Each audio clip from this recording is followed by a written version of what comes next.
Welcome to the Space Dreamers podcast, a Sumadre production. 1, 2, 3, 4. Lift off and the clock has started. Roger, 0G, and I feel fine. Roger, 0G, and I feel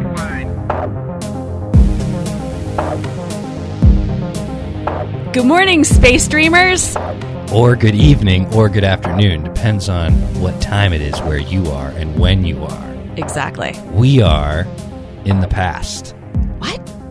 We are technically, if you're listening to this when it comes out, we right now are in the past. Yeah, you're right. We are, yes, we are in the past recording episode 11 of the Space Dreamers podcast.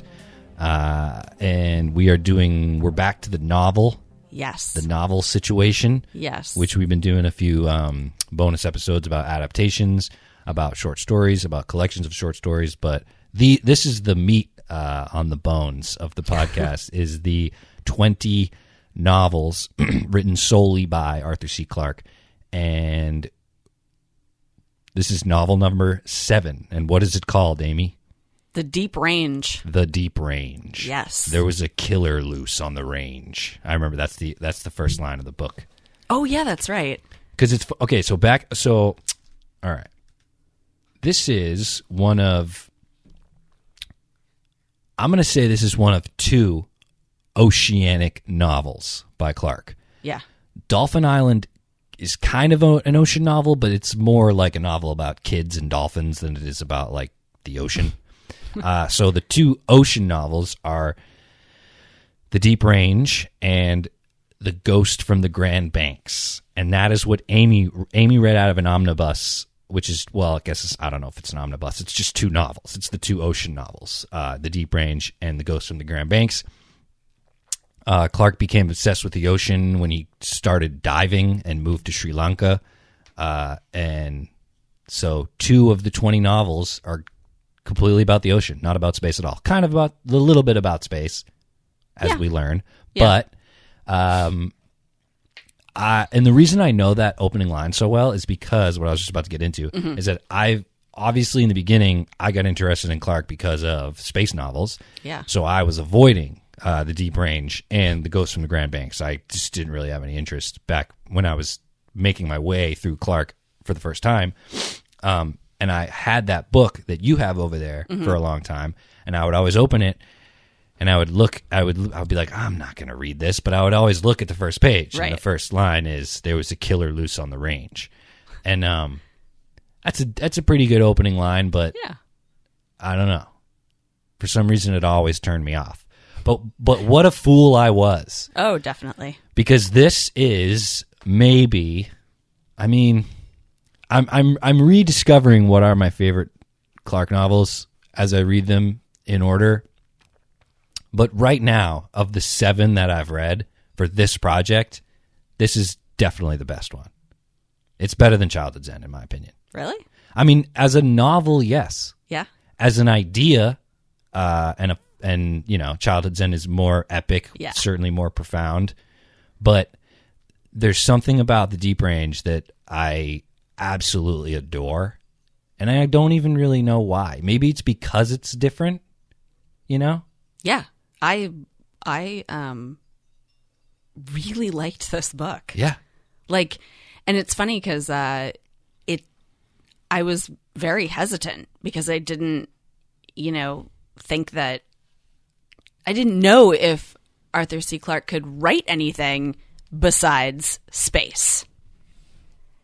Exactly. And that's why we need to invent Diaspar so that we can get immortality happening so that people like Clarke can just write about everything. Yeah. So that everything gets the Clarke voice spoken over it.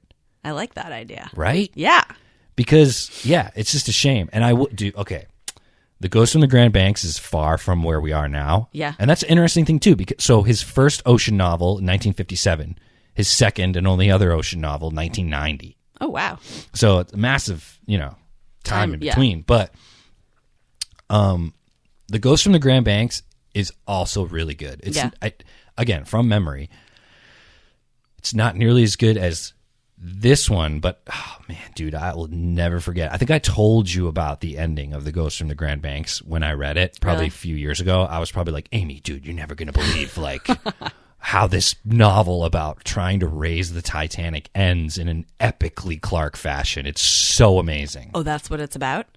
Yeah. So, Oh, wow. Yeah, so it was written in Yeah. 1990. Yeah. Ghost from the Grand Banks. Yeah. Takes place in 2012, and so it's about slightly futuristic means of attempting to raise the Titanic. Okay. That's what that novel's about. That actually sounds kind of interesting, but Yeah. very not Clarke again. Exactly. Or what you'd think. Right. Yeah. But it's interesting too because it's similar to The Deep Range, I guess, in that it's, I mean, The Deep Range is certainly sci-fi because it's pretty far in the future, like 100 or so years, I think. Well, Yeah, I think roughly. from when it was written, like 150, but from like Yeah. now, probably 100. Yeah. I don't know. And like really what it's all about is where is the world food production going to go? Yeah. You know? Yep. Like, and I wonder how seriously these ideas are being considered now because I recently watched a show or some documentary about the future of our food, and that according to this documentary, and I've heard other sources too, our best bet in consuming protein will be through crickets. What? I'm not down for that. Well, it would be ground up. Like Yeah, because I would presume you'd have to have a lot of crickets Yeah. to equal, like, one hamburger. exactly. So Wow. that's like I guess, a real world solution to Yeah. our approaching food shortage Right. on this planet. But that's not Clarke's. Clarke imagined that we would be eating whales And plankton. and like plankton. Yeah. And so basically, like, where do we even start with this novel? Do you want to, since you loved it, I kind of want you to give it the City in the Stars treatment Really? I felt like I was boring myself. with City in the Stars. Yeah, when I did the synopsis. I thought about it afterwards and I was like, for really, really loving a story, I felt like I ground it down to its most boring aspects. I disagree. I mean, no, because as someone who read the book and wasn't thrilled by it, Yeah. I felt like I've listened to that episode since in editing it. And, Oh, really? Yeah, and I feel a little left out. I feel like I should have enjoyed the book more, and I have every intention of reading it again. Interesting. Maybe when all this is over, giving Yeah. because true Clarke fans, I feel like will listen to that episode and be like, Jared doesn't know what this guy's hosting this podcast and he doesn't like the best Clarke novel. You know what I mean? So I would love to give it another try. But Yeah. so why don't you just tell us what The Deep Range is about, and I will stop you where I think you're missing details. Well, I think this one, it's actually pretty simple, I think. It follows a gentleman, Walter Franklin, and he starts as a trainee for being a warden for the Bureau of Whales, where basically he operates a sub to him and other wardens because he has a friend, Don, who takes him through the training. But they operate subs in order to basically patrol the seas. They're kind of like cattle herders, like cowboys. Shepherds. Yeah, shepherds. Oh yeah, they do call themselves shepherds Yeah, at wait. one point. So yeah. this is actually a perfect. Wait, let me try to find. I have a paragraph.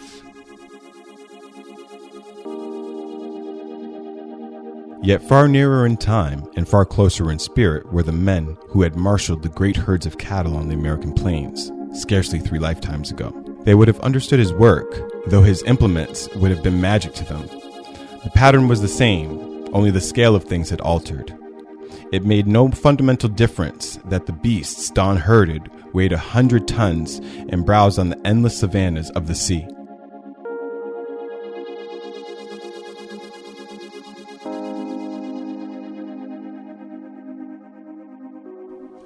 So, yeah, they're like shepherds. They're like cowboys. Yeah. Cowboys of the ocean, Yeah, totally. which is badass. Yeah, it's awesome. so that's the book is broken into 3 parts. So that's the first part is like the training and the introduction and all this stuff. And then the second part is when he actually becomes a warden and Yes. what, everything that entails there. And then the third part is when he becomes, isn't it called like the bureaucrat? He Yeah. becomes the leader. He's not a warden anymore. Yeah. He moves up the. He's like the director. Yeah, he's the director of the Bureau of Whales, right? Yeah. So then it's like in each section, he's like dealing with a different aspect of this whole organization. Right. Yeah. I found myself really liking the 3-part structure. Yeah, I did too.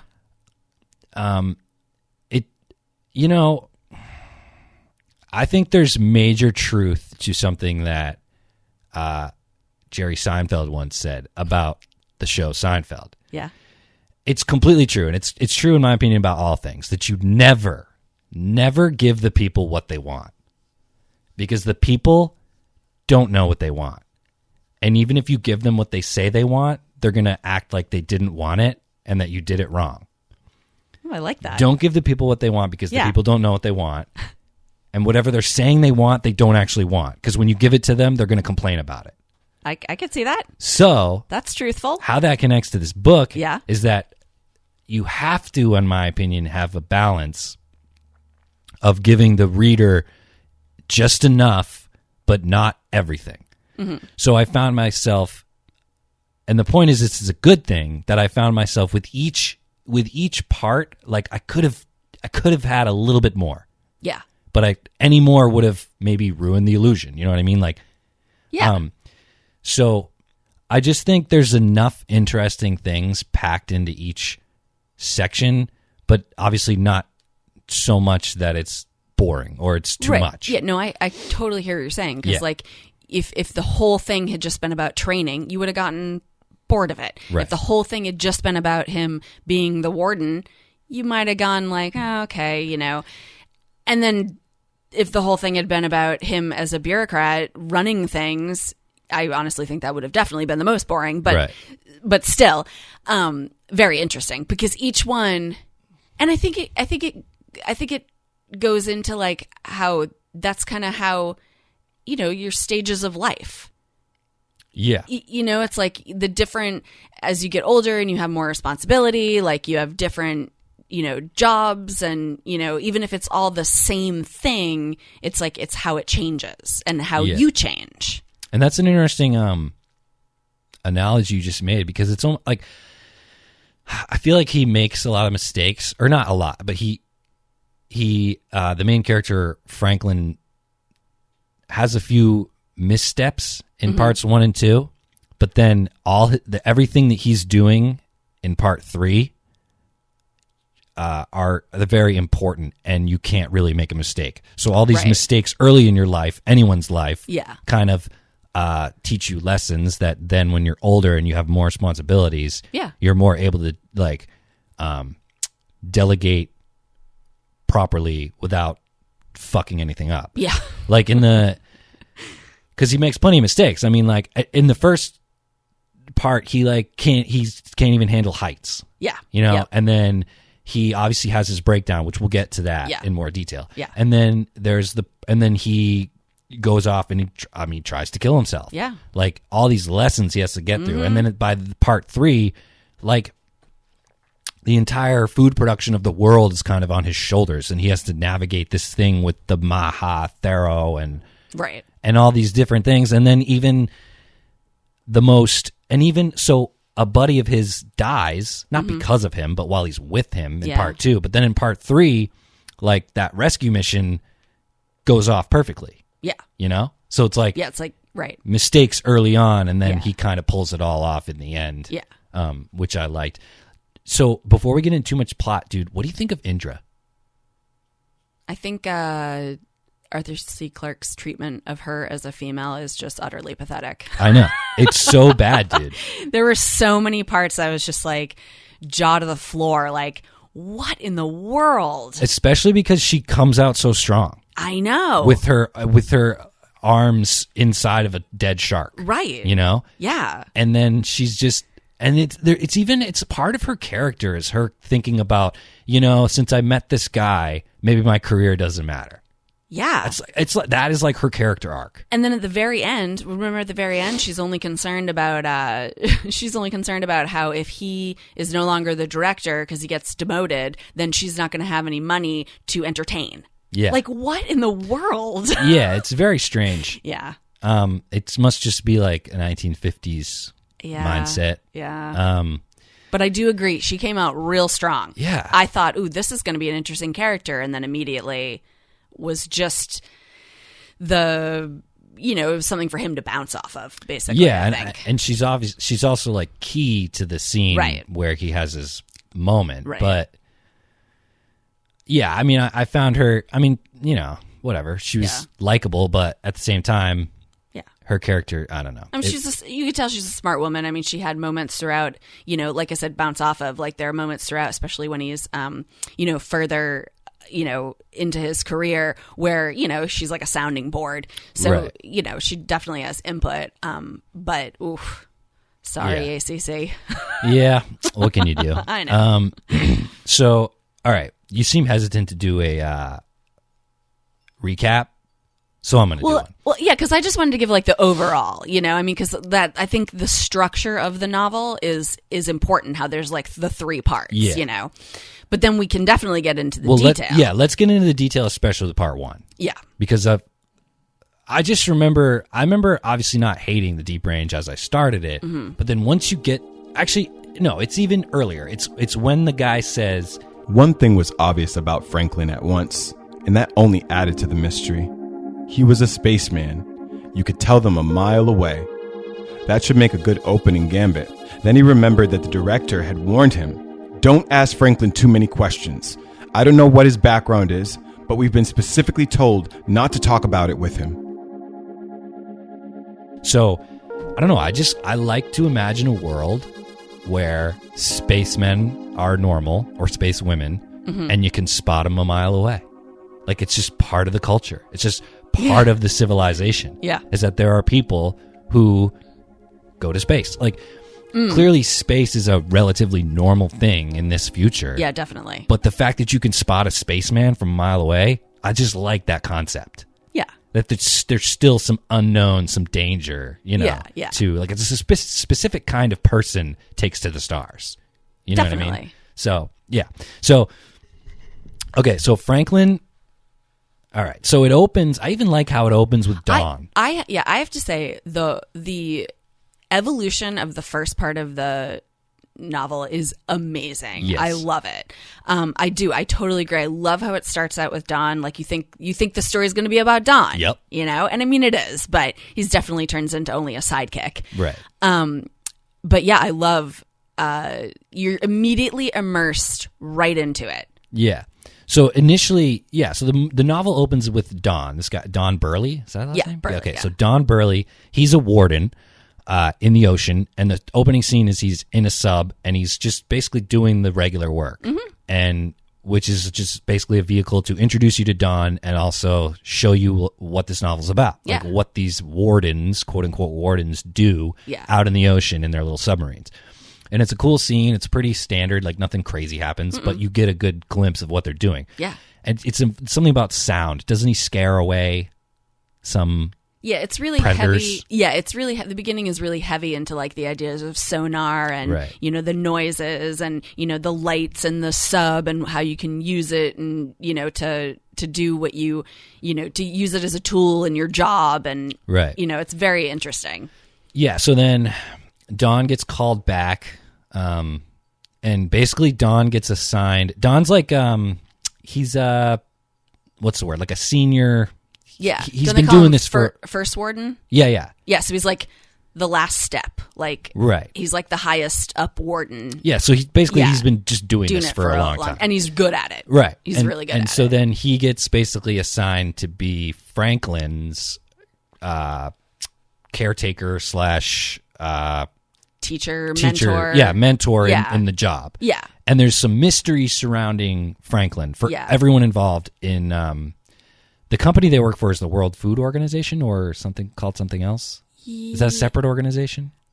I think it's a separate organization. Okay, I can't remember. The hierarchy of like how everyone, because they Yeah. talk about it, how it goes like there's like there's like the universal government and then like the secretariat Right. and then there's a whole part.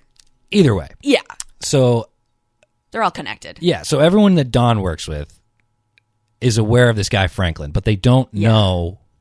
So Franklin is coming in as to be a warden, Yes. to learn how to be a warden, but he's older than most people who come to that position are. Right. He's in his, I think they say he's on the wrong side of 30. Yeah. So,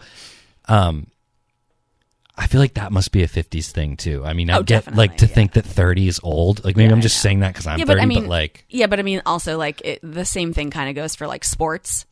You know, like a lot of like Yeah, know, but like this isn't like sport. gymnastics where you're done when you're like 25 or something or whatever. No, but Yeah. I know, but I mean, like at least it's kind of a concept that you age out of things. Right. You know. But anyway, that detail's not even important. So okay, so Franklin, it's like how do you recap something that we just both said is like set up so fucking well? Like how do I do it justice? Just you know what I mean? Just Yeah, I describe it. know. Well, there's intrigue because not only is he older, not only is there mystery about him, they're not allowed to talk about his past. You know, they're not Right. allowed to ask him any personal questions. But also, they're fast tracking him through the warden service, like the training. Right. So like usually you go in and it takes like, maybe a year or so, right? To go through all the training to become a third warden. Isn't it? A third warden is Yeah. your first step or whatever after being a trainee or yeah. So they're going to fast track him through it in only a couple months.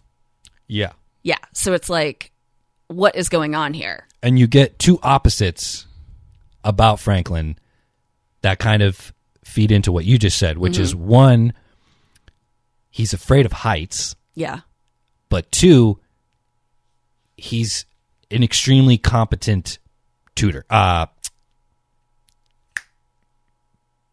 pupil. He's a pupil. Yes. He's a very competent pupil, and it's Yes. as if he has a head start, even though he's never worked in the oceans before. Right. But he technically has, because wasn't he they do know that he was an engineer. Wasn't he an engineer in Right. space? Yes. Yeah. So he definitely has the technical abilities to be doing everything that you need to do as a warden. He just has to learn about the sea instead of the stars. Exactly. And it's cool too, just the basically the whole beginning part is basically from Dawn's perspective. I mean, the novel's Yeah. written in third person, but it's basically from Dawn's perspective. And what I just shared with you, that thing about he must be a spaceman, that's not the narrator talking. That is Dawn's Right. thoughts. Yeah. So that might not be true. Yeah. My point is, while you're reading, you don't know 100% that Franklin is a spaceman or was a spaceman, or why he, more importantly, no longer is a spaceman, Right. and why a spaceman would want to work in the oceans Yeah. on Earth. Yeah. So, And also why it's important to the higher ups to push him through.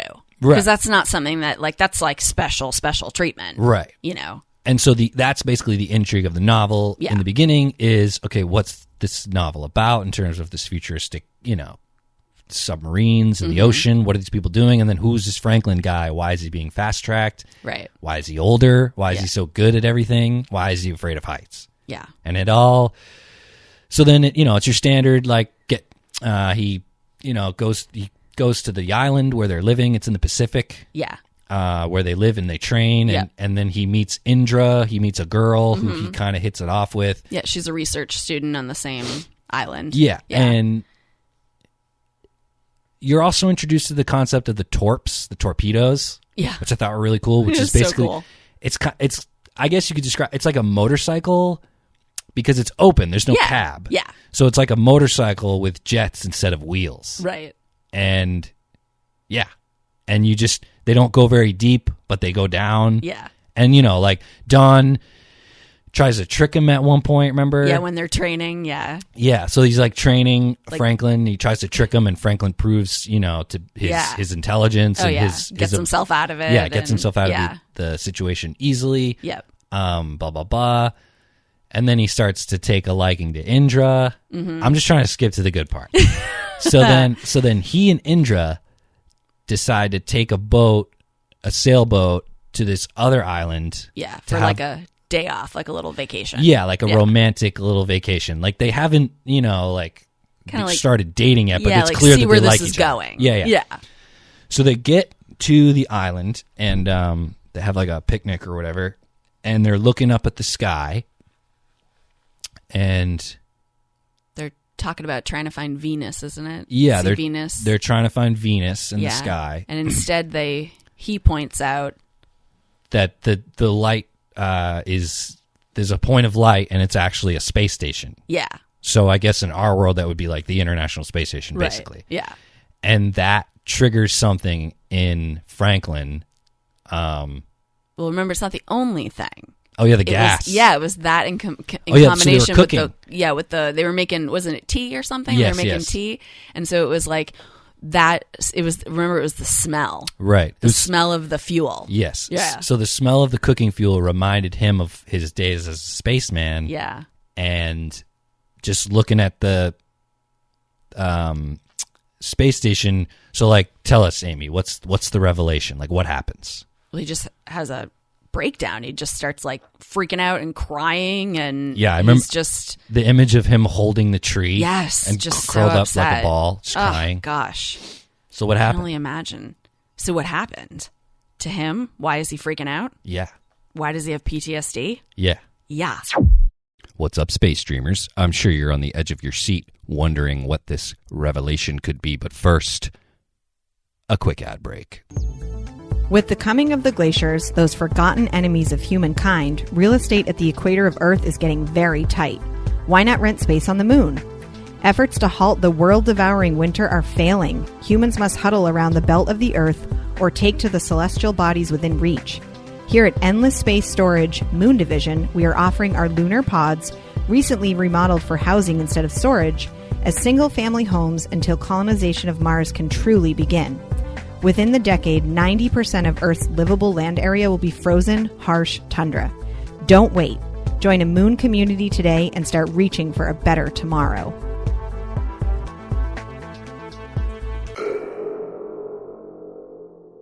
So he was a spaceman, and they were out on a spaceship or a space station, and he did a EVA, Yeah. and his tether came undone, Yes. and he started floating away Yes. into space. Yes. And they describe it, it's described as he had nothing to worry about. He had absolutely nothing to worry about. Everything was fine. They would have been able to get him. It was something that often happened. It wasn't a big deal, but he lost it. Yeah, but the one thing that's important to point out is that whatever caused the tether to break also caused his communication to be cut. Oh, that's right. So He couldn't communicate. Yeah, so it was just him floating all alone, yeah, in the void. and he didn't know that everything was all set. That's the It point. was all right. Yeah. Exactly. If Right. his radio was working, his buddies in the spaceship would've would have said- been like, "We'll be there in an hour. Just Yep. hang out." Don't worry. But he was floating. Yeah. He knew not, and I think it says the scary part of it is that like within minutes, very very soon, he couldn't even see the ship that he came Yeah. from. Yeah. So you're literally just in nothing. Yeah. He's just out there all on his own. And so they haul him in, and I don't remember the details, but I would assume he was just catatonic. Yeah. They call it astrophobia. He was Yeah. just, he was just like, couldn't handle it. Yeah. So the dude cannot be in space. Nope. Absolutely cannot. So that right there is bad enough. Yeah. What makes it a million times worse? Like the worst thing ever is Yeah. when, as far as like love stories go, is when there's absolutely no reason whatsoever for people not to be together, but yet they can't. Right. And so that's the saddest part about all of this, is that he had a wife and 2 kids on Mars. Yeah. And he could never return. And that's because he is originally from Earth. Yes. And they are, both his wife and his kids were born on Mars. Yes. So they literally can never come to Earth. Right. So they can't go to Earth to be with him, and he can never return to space to go to them. Yes. Unbelievable. I just remember when I read that part, I was just like, wow, like, Yeah. how dare I doubt Clarke? Yeah. Like, how dare I? this is better than like that alone. That concept, when it comes to hard science fiction and space travel, that concept alone is better than most of the concepts that are whole novels. Yeah. By him and many other sci-fi authors. Yeah, because it's a completely practical, like, it could 100% be issues that arose if we did end up there. And the crazy thing too, what I love about it is I always harp on Clarke about, his better at the epic sci-fi and the philosophy, not so good at the human relationship, human characterization. But man. And what I love about it is that even though, as we're saying, it's space, it's sci-fi, it's 150 years in the future, most people, I hope that you have a loved one, right? Regardless of whether it's your girlfriend, your boyfriend, someone that you love and want to see often in your life. Even though this takes place way in the future, it's about people living on Mars, blah, blah, blah. You can relate to that. Oh, 100%. When you read that part, this fantastical sci-fi thing, I would assume you instantly think of whoever's closest to you. Yeah, definitely. And what that would be like to have to be separated. Right. I mean, it's brutal. Yeah. And I find it so fascinating, too. I get it, and I like it. It's just so interesting, too, that, like, you never hear from his family. No, you do. But you never... the narrators you don't never get their on point Mars. Right, you don't get their point of view, but you do hear from them. He keeps in contact with them. Yeah, but you don't really get the details of that. No. And I think it's good that you don't. No, yeah, because it's not really, I don't know. It's more just the implications. It's like you fill it in. It's remember when I read that somebody said about Clarke that he's the only person to ever write something original about God. Yeah. Well, in this case, it's I feel like it's just interesting that Clarke presents this idea to you that you have you've never had to navigate that problem. Yeah. But like you can relate because it's about a loved one. Yeah, it's a human. It's a human condition. Love and family, and I just found myself later on in the parts where like he was clearly with Indra. Yeah. Like as Indra, like what do you do in that situation? Like if his wife writes a letter, right? What do you do? Get jealous? Yeah, I don't know. She obviously knew about his children. It's just wild. And then at the end, how his son is going to go meet what the heck his half brothers, siblings who are technically aliens, dude, because they're born on another planet. And especially because it's sci-fi, man, you could just either have him get over it or give him some pill that lets him go visit his family. But for the interest of the story, it's better that he can't. Yeah, well, I truly don't think, it's one of those things like, there are plenty of I think actually that's what it is. It's like there are so many things that we can overcome as human beings, our physical surroundings, our physical, disabilities or impairments. But, when it comes to the mind, that's a whole different ballgame. And I think that's basically what they were saying is that there wasn't anything that they could do. Like they could never put him back in that position because that would be what would break him beyond repair. Like they were, there were parts where he's talking to doctors and the doctors are talking about him that, they're just like, we can't believe that we were able to put him back together, but he has to heal himself. So, by carrying on with his life. But so I think it's one of those things where I don't think you could ever give someone a pill to just fix their mind. Sure, maybe you could knock him out, but I think, and then ship him off to Mars. But I think that just him knowing that as an Earth person, just knowing that you were out there or that you had just been out there, I just don't think that you mentally could get over it if you were put back in that situation. Dude, I just have this crazy idea. Yeah. Imagine this concept for a story where like all humans can handle space flight, but like the brain can only handle it for a little bit. Yeah. So you could have like this world of people who were like Franklin, who had expended all possible efforts in space, and they're now stuck on Earth. Right. And then there's all these other people who are out there who are like, oh, I got like a couple more years. I got to explore as much as I can. Because it kind of makes sense.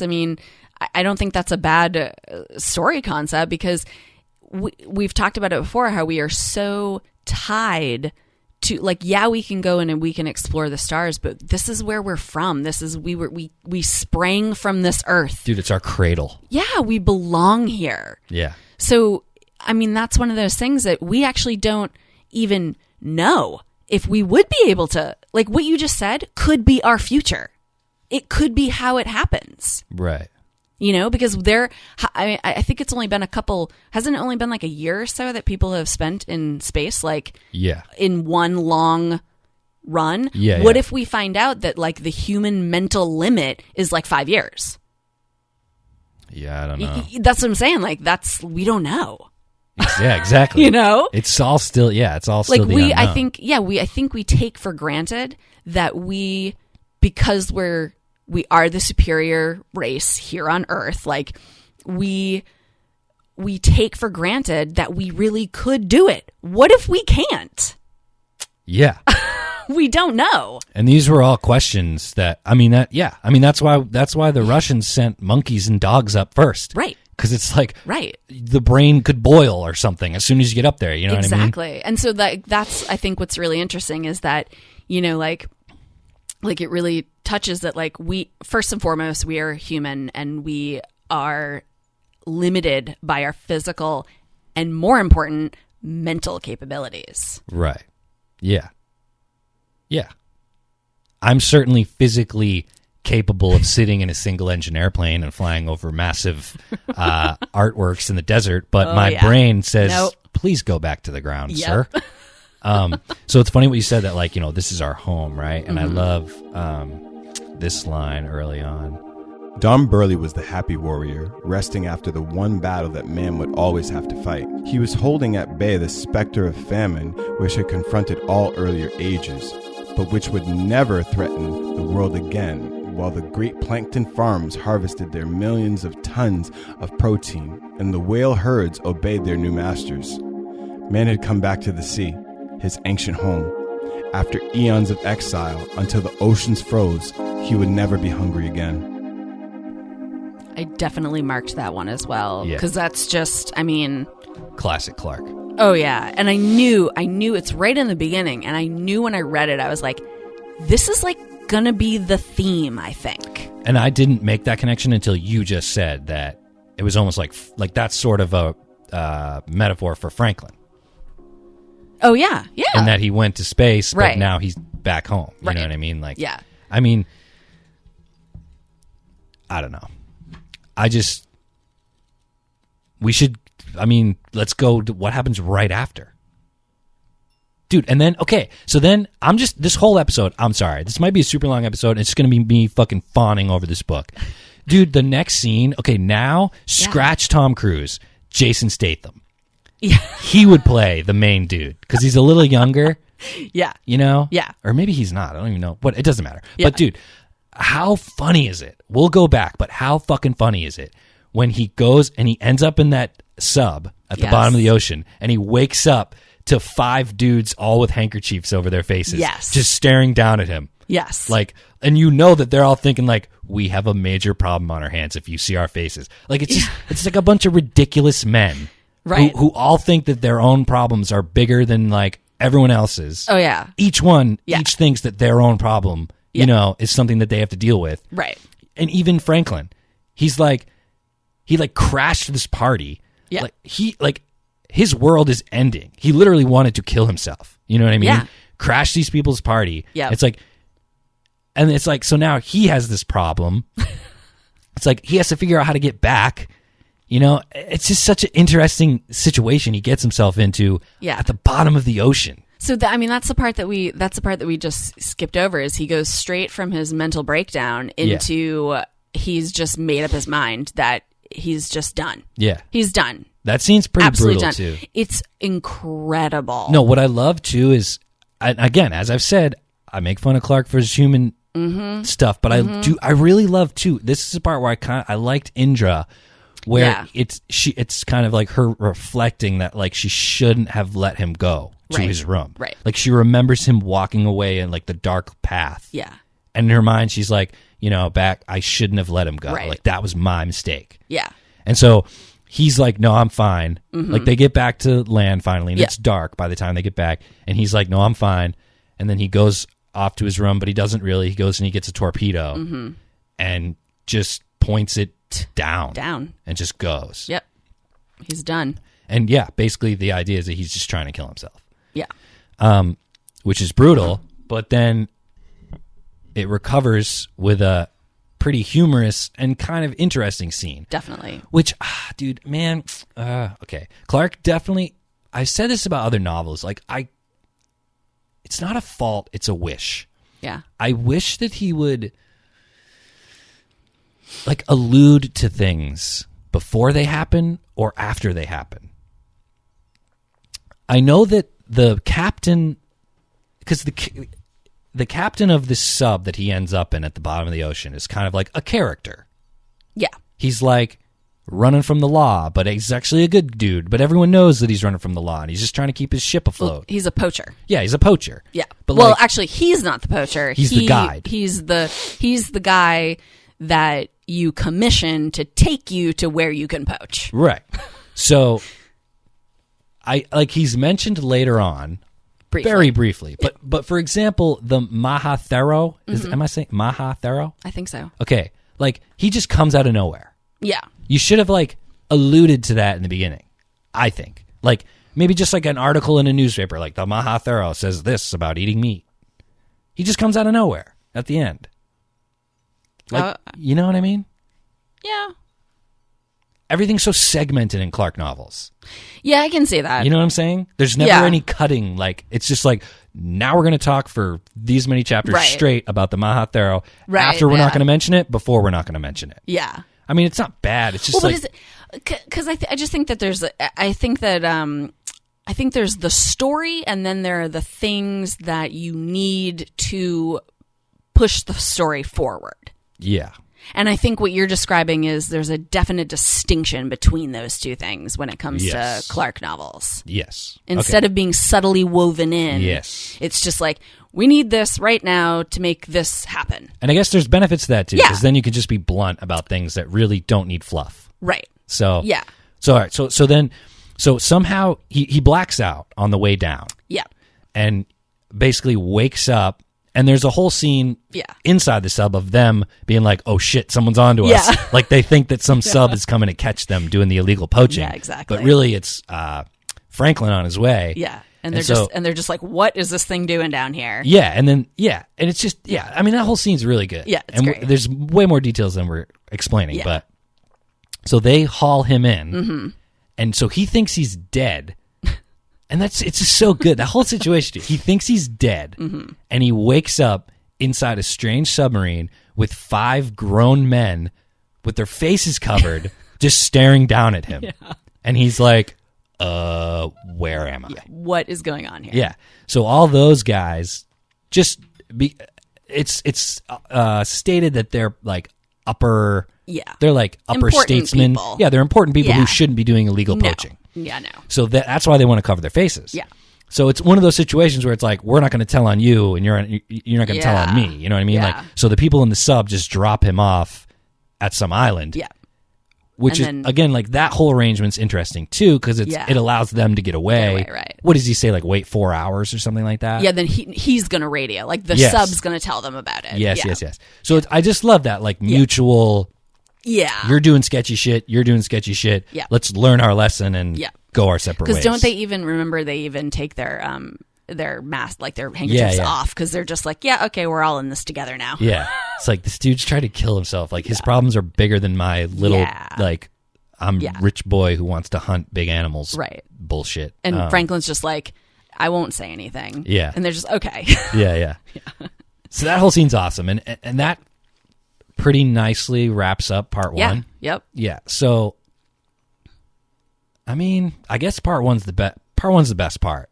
Just those 2 revelations are amazing. Yeah. It's just wonderful. And even the, I was thinking to myself, like, why did I find, why did I find so many aspects of it interesting? And I even think that, like, learning about all the, like, sea technology was like really interesting too. Like I associate submarines really with war, battles. I mean, that's mostly what we, get as far as media is concerned.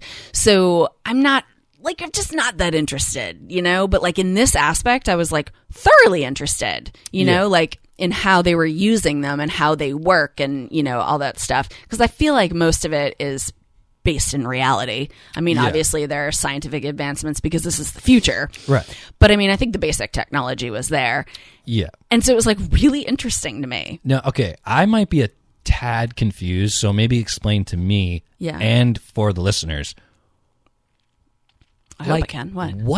What exactly are the whales simply for meat? So that's something that I think is very interesting that Clarke did throughout the novel, is that they never actually say what they're doing with these whales in the beginning. They don't really say. And I think it has something to do with, because at the very end, there's Franklin's big revelation, which is he's truly against what he's been doing this whole time. Yeah. So it's interesting because it's like when I was first reading it and I was like, what are they doing with these whales? I was like, they're talking about them like they're cattle. So are they like killing them and eating them? Like I was very, and then like, so it's like as the novel goes on, like it never really says it until the very end when he's with the Thero and they go to the slaughterhouse and you're like, oh my goodness. But what I don't understand, so is it one kind of whale? Yeah, aren't they I feel like they're focusing on one, wasn't it? Like the right whale or something? Yeah. Yeah. So it could be like one, because I think like some are probably better than And I others. I also don't fully understand how they even have control over the whales. Like it's with the sound. It's just they have like lanes of sound where the whales travel based on where they're. Yeah, remember they have the pens, and the pens are set up like there are pens like in the ocean that are set up based on like sound waves and like. But there's things no like there's that. no physical barrier. It's no sound. physical barrier. It's all just sound. Okay. And that's I think how they control them, because they control them like with the other whale sounds. Yeah. And like deflecting sounds and like things like that. So and the wardens are there the wardens are there to protect. Yeah. The whales so Yes. that they can kill the whales. Yes. It's fucked up. It's wild. Well, I mean, I think that's like what it is like, like they're protecting them. They're trying to keep them in the right areas, make sure they're healthy and, which is what like ranchers do. And then when they're all done, they herd them into the slaughter pens. Right. Which is, again, what ranchers do. Yeah. I just think that Clarke, and this is no surprise, just has such a positive view, I feel, of the future. So, I don't know. Like, it almost seems like a symbiotic relationship with the ocean that the humans have, right? Yeah. I think they talk... I just think that in real life, if this was a real possibility, I feel like we would just kill everything we didn't need in the ocean. I don't think it would be so symbiotic. Like whatever. Yeah, because I mean that's what we're doing now. Yeah, I mean there are so many. We've hunted whales in our past. Like that was a huge business. Right. And I mean we ravaged the seas. I just see it like whatever they're protecting the whales from. I see that, and maybe I don't know what I'm talking about, but I see that in our current world. I see us just eradicating whatever animal that is, rather than just going with the whales and making sure they stay away. Well, I think there's probably if like, dude, what about the part where they kill all those orcas? Yeah. Like that's fucked up. Like, yeah, I just but, I mean, can't that's imagine. But see, we do this exact same thing on land, though. We kill wolves. We decimated the wolf population to keep the herds of cattle out in our Midwest Okay. Maybe I'm just getting hung up because it's the ocean, man. You can't like I've said multiple times on this podcast. Yeah. When you're on land, baby, there's 2 dimensions. Yeah. When you're in space, there's 3. When you're in the ocean, there's 3. Yeah. Okay? So you can't, I feel like it would just be very fucking difficult. I think it would be difficult. But see, the thing though. But hey, it's the future, you know? Yeah. And I think it's also like we don't, like you and I and the community we live in, we don't interact with the ocean a lot. Yeah. But there are huge parts of this world that their entire livelihood is the ocean. Right. I mean, I think it's definitely, even off our coasts, like, here in New England, like Gloucester. Yeah. I mean, it's a huge, like, you and I were not so steady on our feet in the ocean. Like, what would we even do? We see it as this great expanse, you know? Right. But there are people who view it as where they live. Yeah. And they feel that I'm sure they feel they have command over it. Right. And then, like I said, like we have been ravaging the seas just like we've ravaged the land for thousands of years. Right. Just recently we've been doing it so that, species are extinct and we're just cutting shark fins off for soup for rich people and all this other ridiculous crap. But I don't think it's like it's as far fetched an idea as we might assume. Yeah. I think it's totally viable. True. I mean, I really do. I don't know, dude. Because the last thing I'll say is like, okay, I feel like humans would actually instead find a smaller animal similar to a chicken that they could just keep in a cage. It just seems like a lot of fucking effort, dude, for something that humans normally, when mass producing something, you do the minimal effort, the cheap minimal effort. We don't have the other side of the story in this either. Is, what if we turned to the sea because we just killed everything off on the land? Yeah. So it's like we have to do that. There's like not a single part of this novel. Well, there's almost no parts of this novel that don't take place on an island or in the ocean. Yeah. So. Yeah. He's like in Australia like once, but it's just a big island. Yeah. But anyway. Okay, so part 2. What happens in part 2? Oh yeah, we have to get to like the big creatures, which is like also what the novel's about. Yeah. Which kind of was disappointing, dude. I know. Because you never find out what that big thing is. I know. I wanted a big snake. I know. It was such a big buildup. Yeah. Like they touched on it in the first part. Remember, Dawn experiences it. Yeah. And then they like touch on it in the second part, the beginning of the second part where like Franklin experiences it.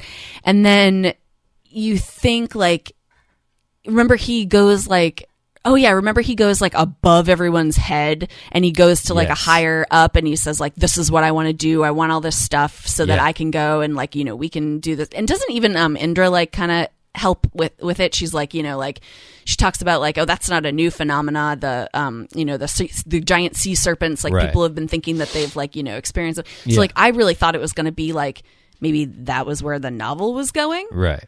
And then unfortunately, it turns into a total bummer because they never get any information. And even worse, it's Dawn's demise. Right. Yeah. I mean, like at the same time, when I think back, it's very mysterious. Like, wicked mysterious. To imagine that whatever that thing is escaping narrowly only because of that avalanche. Yeah. And like everything that they like go through, like all the like, science, and I put that in quotes, but behind like, what, like how they're gonna catch it and like how they're gonna track it. It was like really fun to read. Like I really thought it was going somewhere. Oh yeah. I mean, it kind of goes, you get the scene with the squid. Yeah. Which is pretty cool. Yeah. But also slightly anticlimactic because it's kind of easy. Yeah, definitely. But anyway, we're getting ahead of ourselves. So then through whatever, I honestly forget how they figure out that there's a big ass squid that's killing whales, right? Yeah. So their plan is to hunt the squid, to get the squid, bring it back alive. I forget why. What's the reason? Just to study? Yeah, to study it because they're going to sell it. Well, because I think they're going to make money. how big? It's like 70 feet long. Yeah, he's huge. So it's this massive squid that's bigger than even our best guesses in real life. Yeah. But again, we don't know because we don't know. Yeah. So we don't need that many details for that part. But him and Dawn catch the squid. If you want more details, I would say just read the book. It's cool. Yeah, because it's really cool. Yeah, like it's how really how they cool. do it, how it's like described and everything is like really. So it's basically like that because they pull that off without a hitch. Like they do a really good job. They're both like excited about it and like feel accomplished, and that's what gives Franklin the idea to go after the sea serpent because Right. everything that they did worked with the giant squid. So Right. why not? Yes. And I really like the whole mystery and lead up to the serpent because I feel like you initially, through the whole novel, it's just a blip on their sonar. Yeah. Yeah. But it's a big ass blip. Yeah, Like a totally. really big blip. Right. And they can tell that it's something massive. Yeah. And, they're experts at looking at sonar screens, so Right. they can also tell that it's not a whale, it's not a shark, it's not a squid. Yeah. It's got to be a snake. Yeah. But, as the novel goes on, you don't ever find out what it actually is. No, I know. Has a totally different climax that has Yeah. nothing to do with that, really. Yeah, so I think all of that is like, again, it's like that middle part of, your life where you're like, you have all your tools, you went to school, you got all your skills, you're like, I'm going to go out and seek adventure, which is like what all of that is.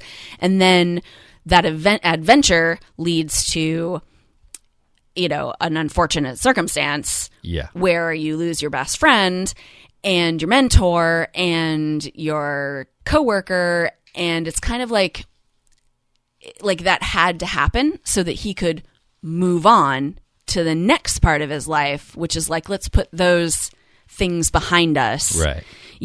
and it kind of helps that it kind of ended in disaster. Yeah, like kind of sets the limits for him and his adventuring. Yes, And exactly. I guess he gets out by the skin of his teeth, which Right. unfortunately somebody else Right. doesn't get out. Yeah. But it's interesting too because Dawn is kind of thrown to the wayside, but he is an interesting character in that you get sort of uneasy about him. I feel like I was a little uneasy about him, especially when they were describing not him, but the way Indra and Franklin describe him as like he never settled down. Whenever he came to visit them at the house, it was like they had to entertain unexpected guests at breakfast. Right. Like Don is just like a wandering lost soul. Like he's good at his job, but he's like. They also talk about how he has no ambition.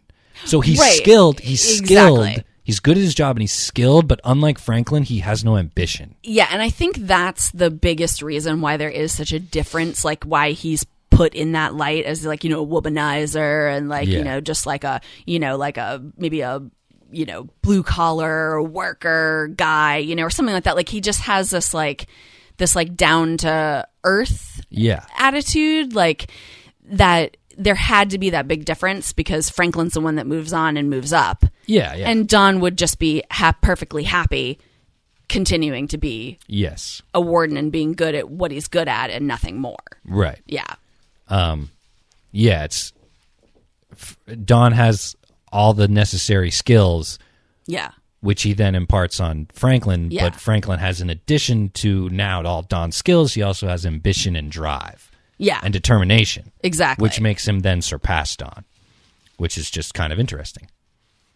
And touched on a little bit, but not majorly. Yeah, I feel like also, Don is the inspiration for the like love and connection that Franklin has with the ocean and with the whales and Yeah. That stuff. I think he's definitely, Don is just, he's like true mentor.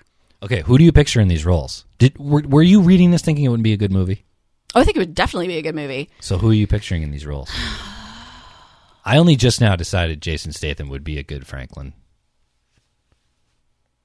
Yeah, I don't know though if he has. I don't know if Jason Statham has the refined. I mean, he does look good in a suit, like in the Transporter movies. Yeah. But Or in a wetsuit, like in the Meg. yeah, exactly. But I don't know though. I think actually Jason Statham would make a better Don. So who should play Franklin? Maybe, I don't know. Tom Cruise, I feel like could maybe play Don. I don't know. It's tough though because they're all old now. Yeah. And these are younger guys. It's true. You know?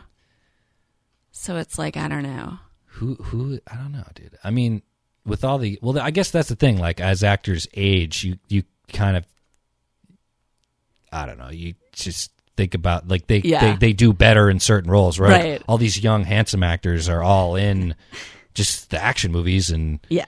I don't know. Because you could say anyone from, like, the Marvel movies. You could say, like, you know, Chris Evans, the guy who was Captain America, could play him. But yeah. I don't know.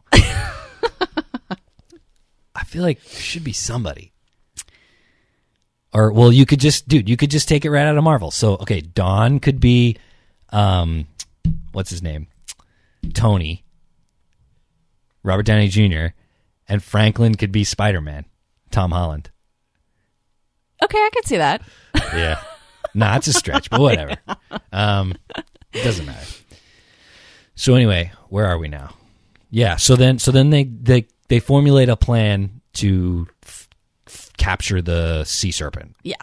And I like that scene especially because I don't like it because it's anticlimactic, but I do like it. I like how they describe that they're basically on the side of a mountain underwater. Yeah.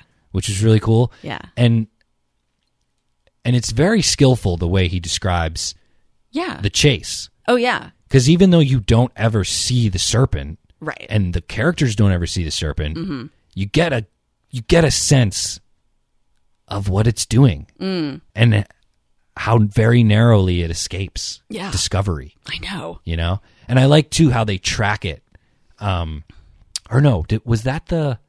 No, yeah, he like triangulated and he determined like where it always is, and that twice a day it goes up half the length and probably feeds, and then it goes back down. That's what I meant by like the quote unquote science, like right. Like I loved reading about that and like their plan for attack to try and grab it. Yeah, I do. I feel like two separate moments. This book almost becomes kind of like a mystery. Like he kind of becomes a detective, but they don't. He never commits. Yeah.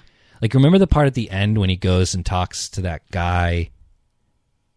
Remember that guy who thinks he's there to look at his science experiments, but really he's there for his own interest? Remember that? There's like a scientist at the end that he goes and he questions about because of the Mahathero. Oh, yeah. Like, I thought that there would be more to that. Like, I thought he would question multiple people and like it would be like a mystery. Right. Yeah. But he just goes and talks to like that one dude. Yeah. And that one, I feel bad for that guy because he's like, oh, the director's here. I better show him all these things I have and make sure that I'm worth my money that they're spending on me. Right. And really, he's like, so I need to know about this religious guy. Yeah, exactly. So anyway. I just think I think it's interesting because if they had pulled off the capture of the sea serpent or whatever it was, I think the book would have been completely and totally different. Yeah. Like it would have just been a completely different novel. Yeah, part 3 would have just been completely different. Right, because he would have been a completely different person. Like if he had managed to pull that off, then that's all he ever would have been wanted for. You know, like he never would have been able to escape being a warden because he was so friggin' good at it, you know, and probably like, you know, science, you know, like scientists would probably like, you know, commandeer his skills to like go and search after other things. So it's like it had to fail, you know? Yeah. And it's almost like, you know, Don had to die because if not, that was his tie, you know, it's like, he wouldn't have broken away from that relationship he had with his mentor. His mentor wasn't moving up. It's like, how do you leave that behind? Dude, it's like BSG. What do they say about your parents? You can't truly grow up until your parents die. Oh yeah, that was depressing. Yeah, it's depressing, but I mean Jesus, that show is depressing. It applies to this, I feel. Yeah, no, that's exactly that's perfect. Like Franklin couldn't do anything else because he was still the Is it a mentee? Yeah.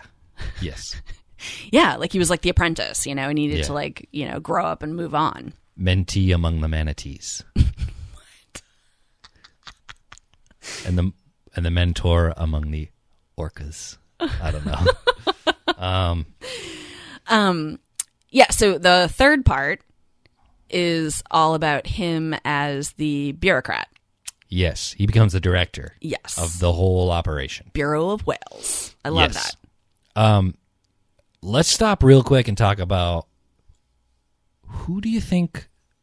I have some theories. I don't have any concrete, but can you name any space dreamers in this novel?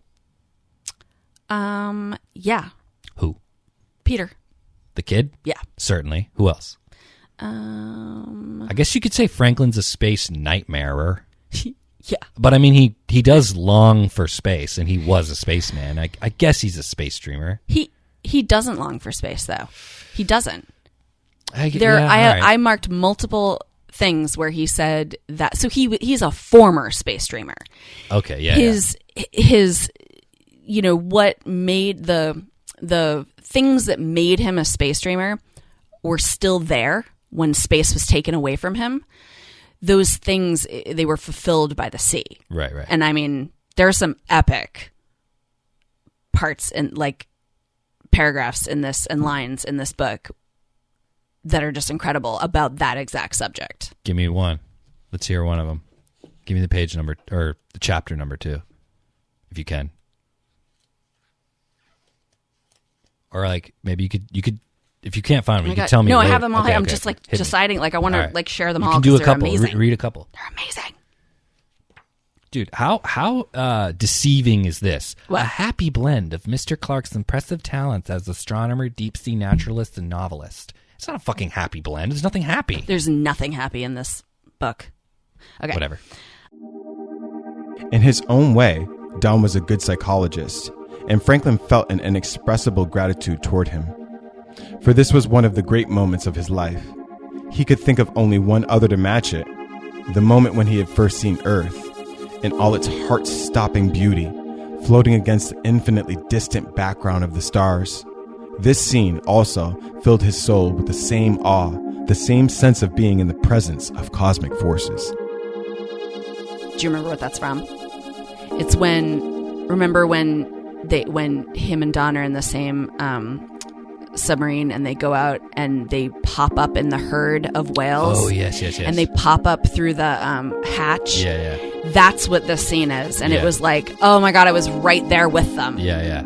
I remember that scene described like that they're like worried about taking on water. Yeah. But they like their bodies fill the hole like fill the thing. perfectly. Yeah, so they're like not worried. But it was just like it's like I could like can you imagine that scene in a movie? Like it would be like amazing, like them popping up and seeing all the whales around them.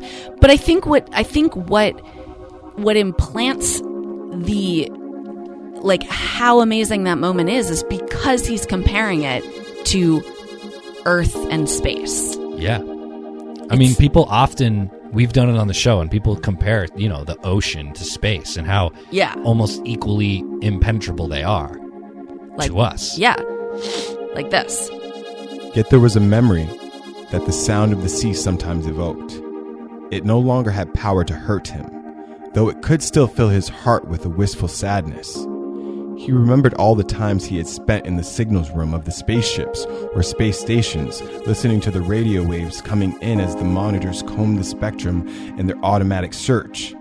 Sometimes there had been, like these same ghostly voices calling in the night, the sound of distant ships or beacons, or the torrents of high-speed code as the colonies talked with the Mother Earth. And always one could hear a perpetual murmuring background to man's feeble transmitters, the endless susurration of the stars and galaxies themselves as they drenched the whole universe with radiation.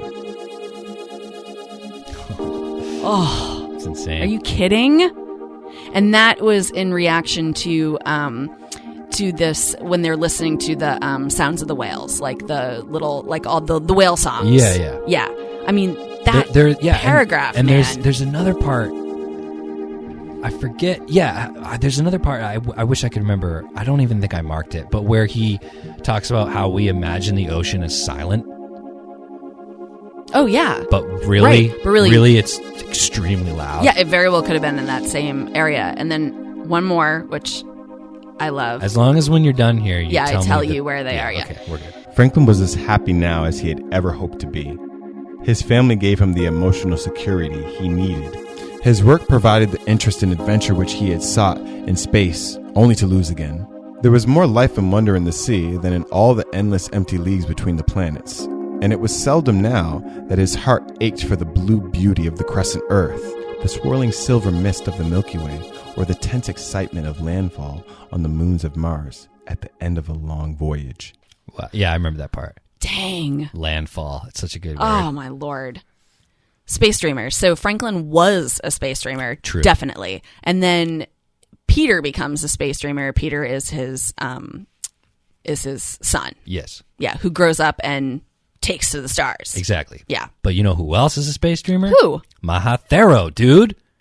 Oh, my Lord. That's one of my favorite parts. Yes. I actually think that it could actually, honest to God, could be the 100% the point of the whole book. Yeah. Well, yeah. Well, because he says it, he reiterates it at the end, too.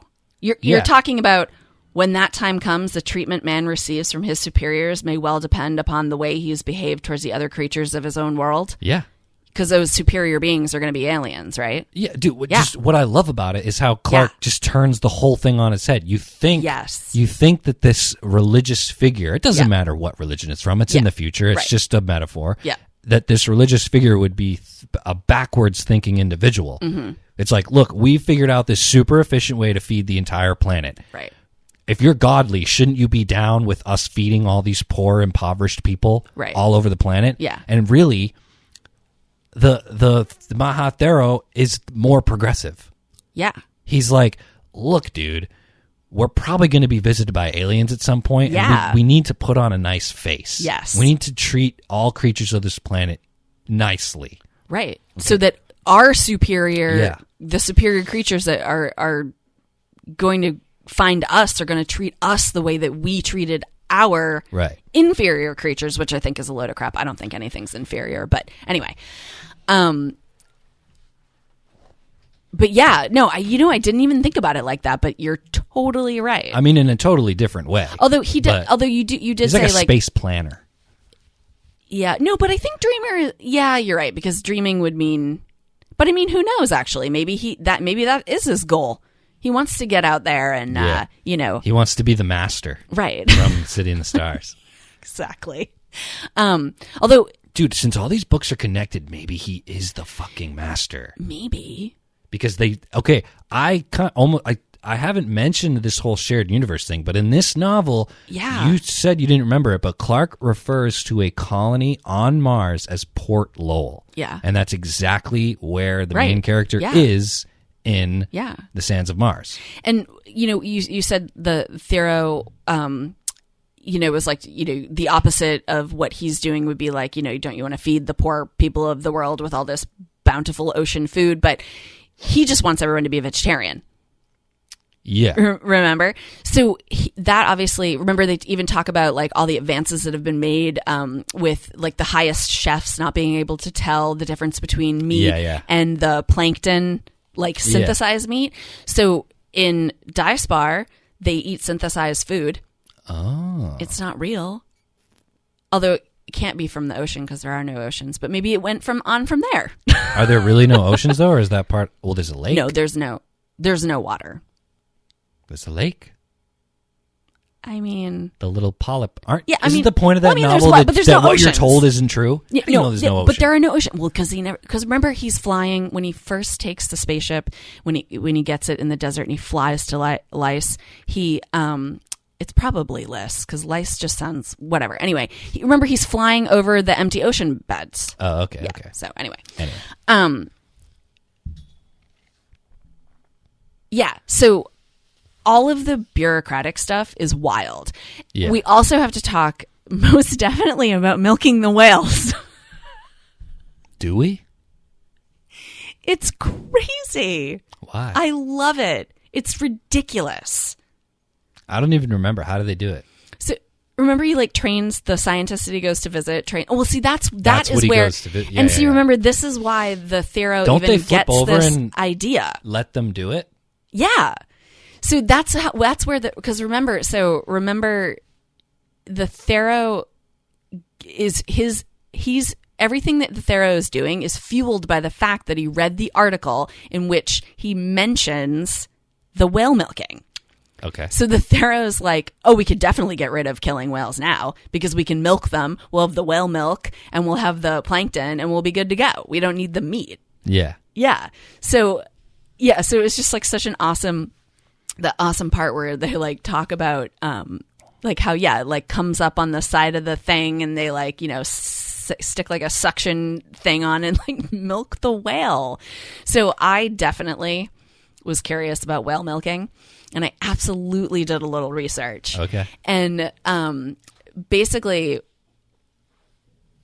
there is whale milking, but only to find out about the milk and the health and stuff of the species, and you know, it's purely scientific. Dude, doesn't he say it tastes oily? Yeah. Ugh. Gross. So, but essentially that is how you would do it. The way that he describes it is like how you would do it. I even saw like a picture, you know, with a whale like up on a little platform, like, you know, rolled over a little. But actually it was funny. Like one of the things that is said is that the fat content of whale milk is so unbelievably high. Like with cows, it's like, you know, I think like 4 to 9%. With whales, it's like 40%. So it's like, it would just be like, well, and I was also reading that like whale milk it floats in the water. So it's like really dense.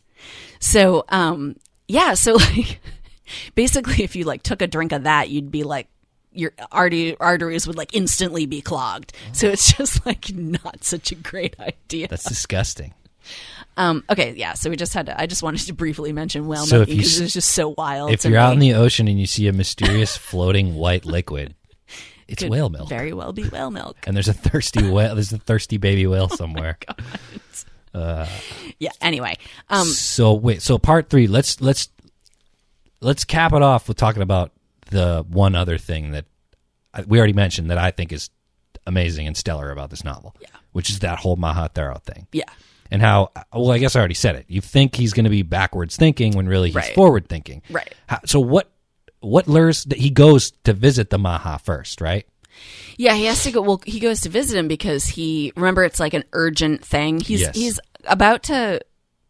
What is he about to be? Isn't he about to go and like testify for something? I can't remember. I don't know. There's a lot of bureaucratic crap. Yeah. But anyway, yeah, no. So he goes there because people are like, "Oh, we got a situation on our hands." Like Right. he's poking around. Yeah. Yeah. And so and it's similar to Childhood's End. Clarke mentions that in this future, the only surviving religion is Buddhism, right? Yeah, it's like a little derivative of Buddhism. Yeah. So the Thero is definitely, he's a very influential person because even though religion has sort of fallen by the wayside, people still look to him like spiritually, morally, like as kind of like a guide. Yeah. Yeah. So when he starts poking around, you got to take him seriously. Yeah. But I remember, I guess what I'm trying to get at, why initially does he come, like what is it? Oh, just vegetarianism. Yeah. Okay. I don't know why I skipped over that. So the Maha's issue, his issue is that you shouldn't harm any other living creature ever. Correct. So he wants to impart that view on Yes. all people of the world, even if they don't agree with him, which, again, and this is feeding into what I was saying before poorly, and now I'm trying to say it better, is that, okay, when you hear any religious figure, this is an issue today. If a religious figure says, okay, this is my religion, these are the rules, and everyone in the world should follow them, right? That's problematic. I don't care if you're religious or not. Just because your religion says you should do something doesn't mean you should tell everyone that they should all do how you think we should all be. Right. Based on your whatever book. Yes. So initially you think, okay, yeah, harming animals is bad. I mean, maybe people, like I eat meat, but I am sympathetic towards animals. Yeah. So, yeah, this dude wants everyone to be vegetarian. Initially you think, nah, man, like that's not, you can't just tell us what to do. Yeah. But then he goes on to explain, well, I'm not just doing this because we shouldn't harm creatures. I'm doing this because in the future, when aliens come to Earth, they're going to look at the way we treat the lower life forms. Right. And they're not going to be happy about it. Yeah. So they will exterminate us. Well, more or treat us like exactly, we treat right, them. Exactly. They'll just treat us the way we treat them, which, might involve, harvesting us for food. Yeah. Or basically doing exactly what the aliens are doing in War of the Worlds.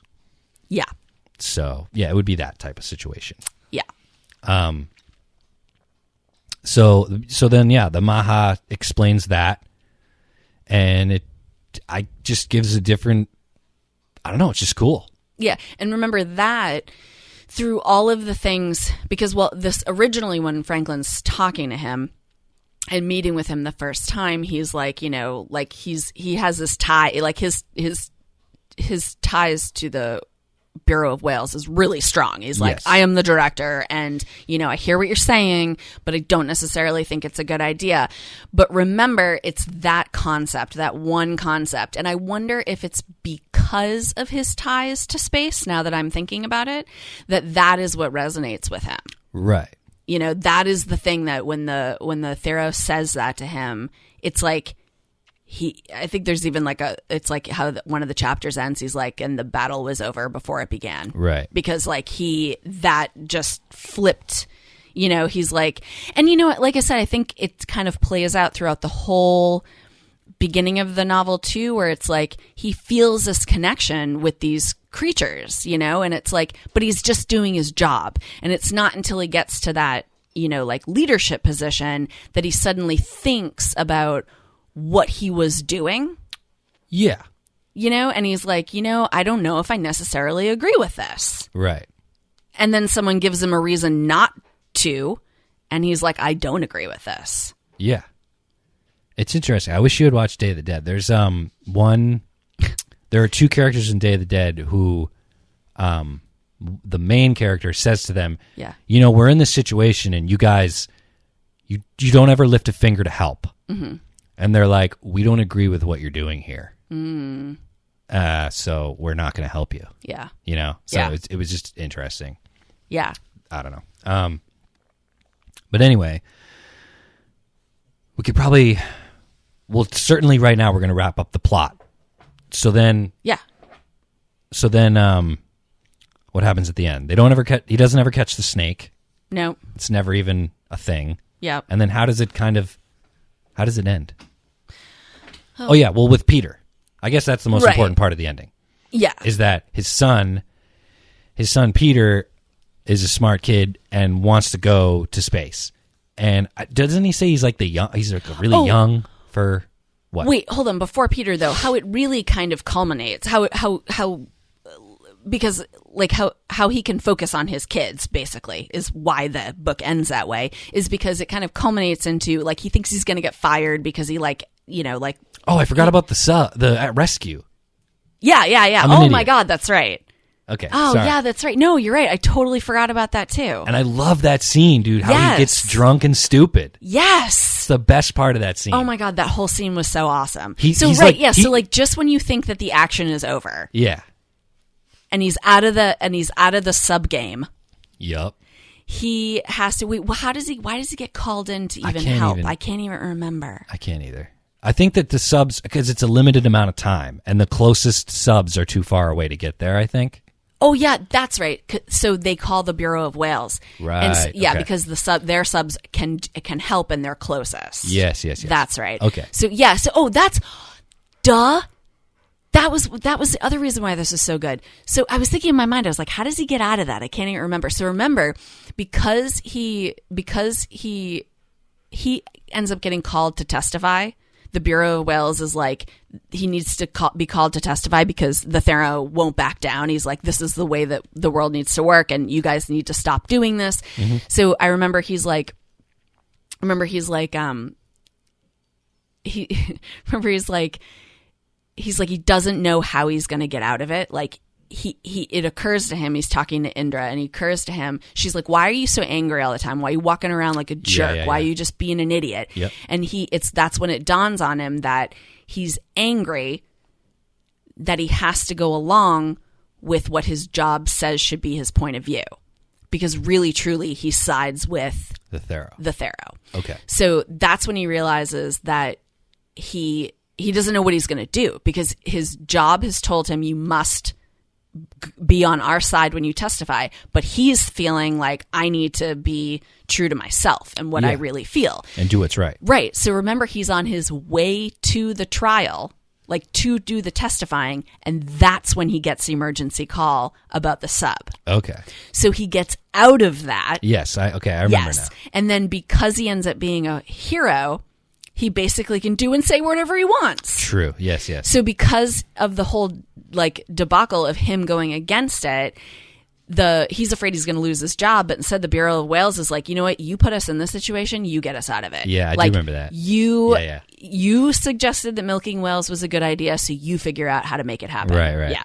So yeah, but the sub thing is awesome. Like how he becomes like the hero. Yeah. Yeah. But just that whole rescue, 'cause it's like a bunch of politicians in a sub that gets stuck. Yeah, up there's like a senator. and it's like relatively calm. I feel like relatively chill compared to everything he's been doing before. Yeah, definitely. Like he was at the bottom of the ocean fighting squids, and Right. at this point he's like at the bottom of like an oil rig or something. Yeah, that's right. It's the rigging fell down. The derrick fell Yes. down on top of the sub and pinned it. Right. Yeah. So he just has to save a bunch of people, and I love how they're like, it's like a bunch of important like hoity-toity politicians and stuff like Yeah. that. And he's like, well, it's all right if some of them pass out from the Oh, less right. oxygen. It's not a big deal. They'll just pass out. It's fine. They'll be fine. But what I love is how he goes down there and he gets drunk and stupid. Yes. And it's like the climax. It's the big moment of the whole novel. And like the other characters are like yelling at him, like, "Hey, idiot! Like, pay attention!" Yeah, that Because of whole the whole part nitrogen in was his amazing. blood. Right. They yeah. explain the whole science. I mean, this is all real shit. Yeah. Like, Because didn't he descend a little too quickly? And Yeah, then, but 'cause it they was were all- and then it was just like because like you're not supposed to Dude. dive that deep. okay, and- wait. I have to read this part, and if it's long enough, I'm doing it with a voiceover. Let me find it. Hold on. During that scene, very carefully. So this is what's his name? This is Franklin attempting to rescue these people in the sub, but he's got like too much nitrogen in his blood, so it makes him stupid. Yeah. And basically like a drunk feeling. And so he's just struggling through that and through the job, which he's attempted to do, which he's continually forgetting what he's doing, Yeah. which is cool. It's just Yeah. tension. So then he says, Very carefully and slowly he taped the precious slab into position. Then he floated beside it, admiring his meaningless handiwork, while the annoying voice in his ear grew ever more insistent. He could stop it, he realized, by throwing away his face mask and the irritating little speaker it contained.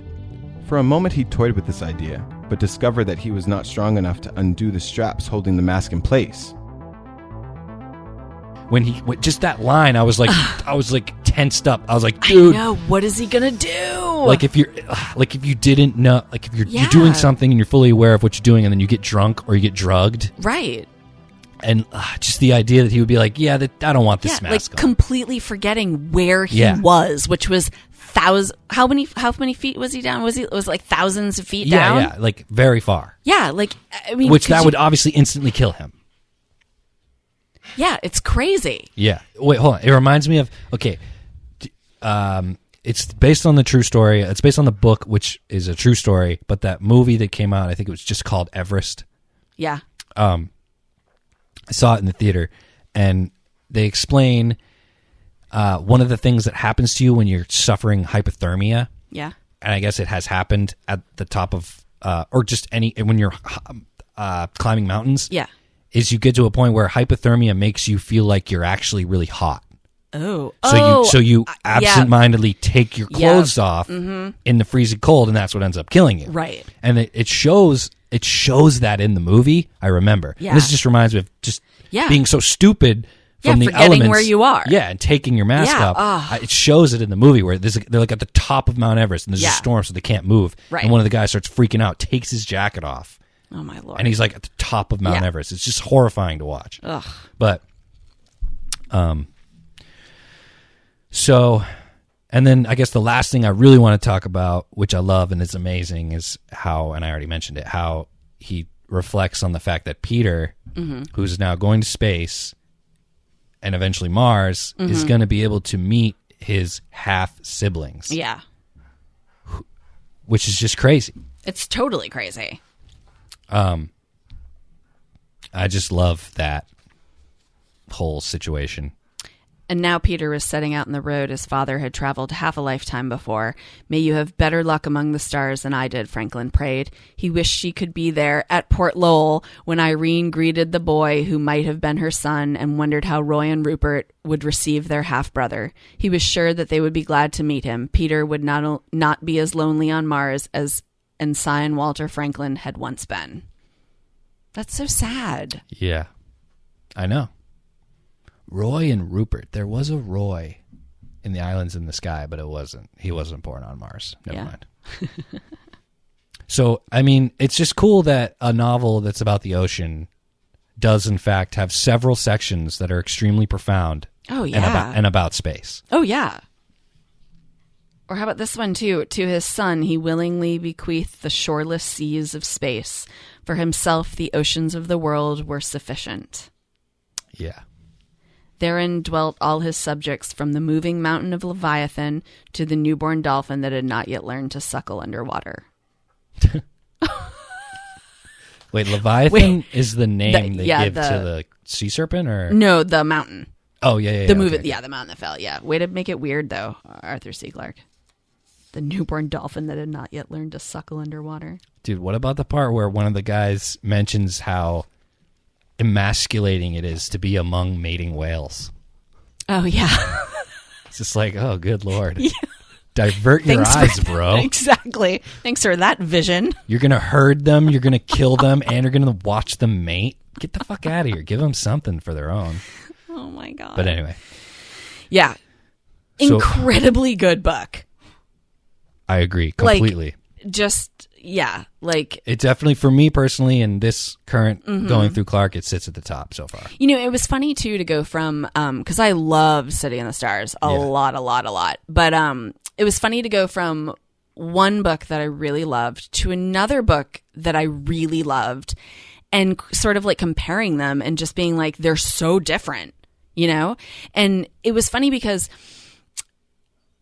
I flew through this book, like just flew through it. Like I was just like, and you know, I think part of it is because it was like a very consumable, like storyline. Yeah. You know, like everything was like familiar in a sense, like, and it just like flowed easily with like, you know, like I think because I related, because it takes place on Earth and it's very earthly, and, you know, it talks about an island, and I know what an island's like in the, you know, Pacific and all this stuff. Yeah. So, whereas like City in the Stars, it was like there was so much for me to unpack in every paragraph, you know. I had to build and create an entirely new concept of a world in my mind. Right. You know? And it's just so cool that you as an author you can do that.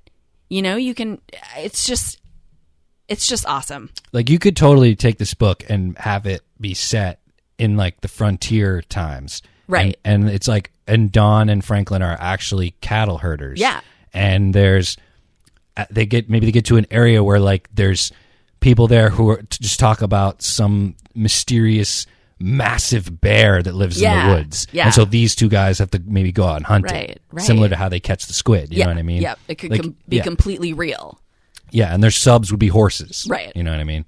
Yeah. But thank you, ACC, for taking it to the ocean. Yeah, because I've never read a book about cowboys. I have no intention to ever read a book about cowboys, but maybe someday. I don't know. Maybe. If Arthur C. Clarke wrote one, though, wouldn't you read it? Yeah, I guess. It's like a Westworld. Yeah. That's cowboy futuristic. Yeah. Is that a book? No, it's a movie. It's just a movie. Yeah, that Michael Crichton wrote and directed. Oh, that's right. Okay, sorry, that's why I got confused. Yeah. Yeah. Nah, cowboys don't interest me.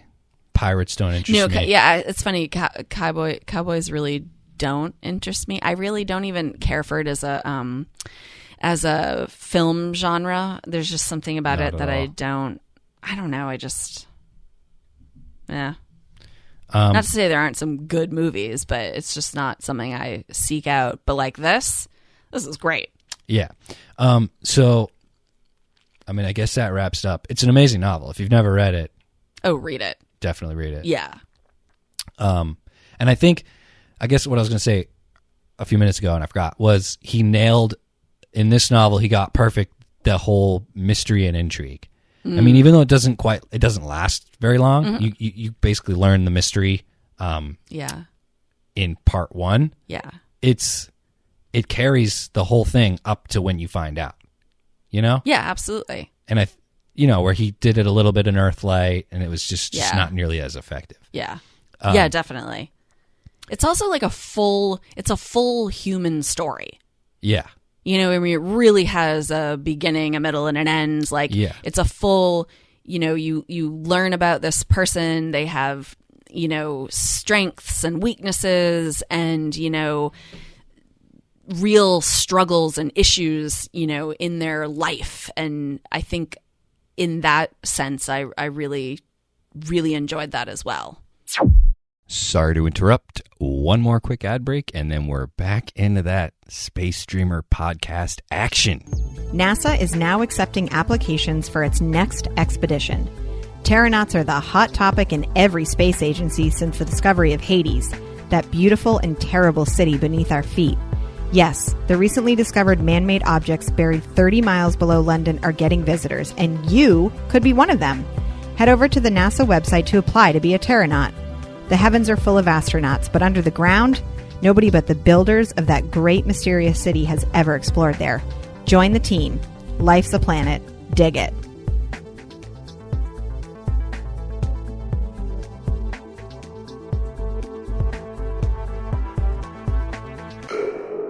So let's move on to, we could talk briefly about the Meg. There's not a whole lot to say. Well, it's so funny. Like when we were just talking about some of these things, like the whole opening scene of that movie, which I loved. It could be the very best part of the movie. When you say opening scene, are you talking about just the flashback? Yeah, just the part where he is responsible. Just the part where he's doing the rescue, the sub rescue. Okay, it's literally like exactly like. It's like totally the same. Because then as the next part of the novel is also him doing. I mean, the movie is also him doing a sub rescue. Are we talking about the one? Not the one with the pretty blonde lady who's driving the sub. Yeah, no. Okay. No. The very first scene of the movie. Why is that so good? I don't get it. Just because it's. I loved it. Why? Because it was just like immediate action. Yeah. It was like. All this crazy stuff going on. It set the scene. You were like in the water, underwater, in subs. And then like they were like trying to figure out like what was going on like in the submarine. Like, and mind you, this is like 5 minutes. Right. But like it was just like, and then they're like people hurt. They're like people hurt. And, but people alive, they're like, hey, over here. And like, it's just like so fast. And then like the water's coming in and then they like grab all these people and like pull them up into the rescue sub. And then like when the camera like zooms into Jason Statham's face and you just see like everything like, and then it's like goes to like the people in the sub and then like you just like, oh my God. And then immediately he just closes that hatch. Yeah, okay. And he's just leaving people behind. I do like it because it's just not normally what the hero of a movie does. Yeah. They usually figure out some bullshit way to save everybody. Right. So it is cool because, because I think as soon as he does that, I think as the viewer you go, oh, that sucks. But at the same time, somebody had to do something. Yeah.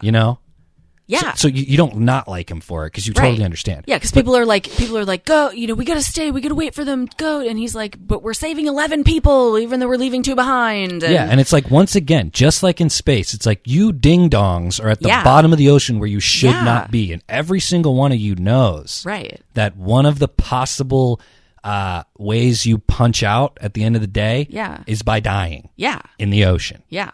Because you're at the bottom of it where you shouldn't be. Right. So the one thing that I like the most, you're giving me an appreciation for that scene I didn't have, but what I do love in that scene, I think it could have been done better, but I like it, how he sees the hull crunching under those teeth. Yes. But I think it would have been, I think it could have been a little cooler.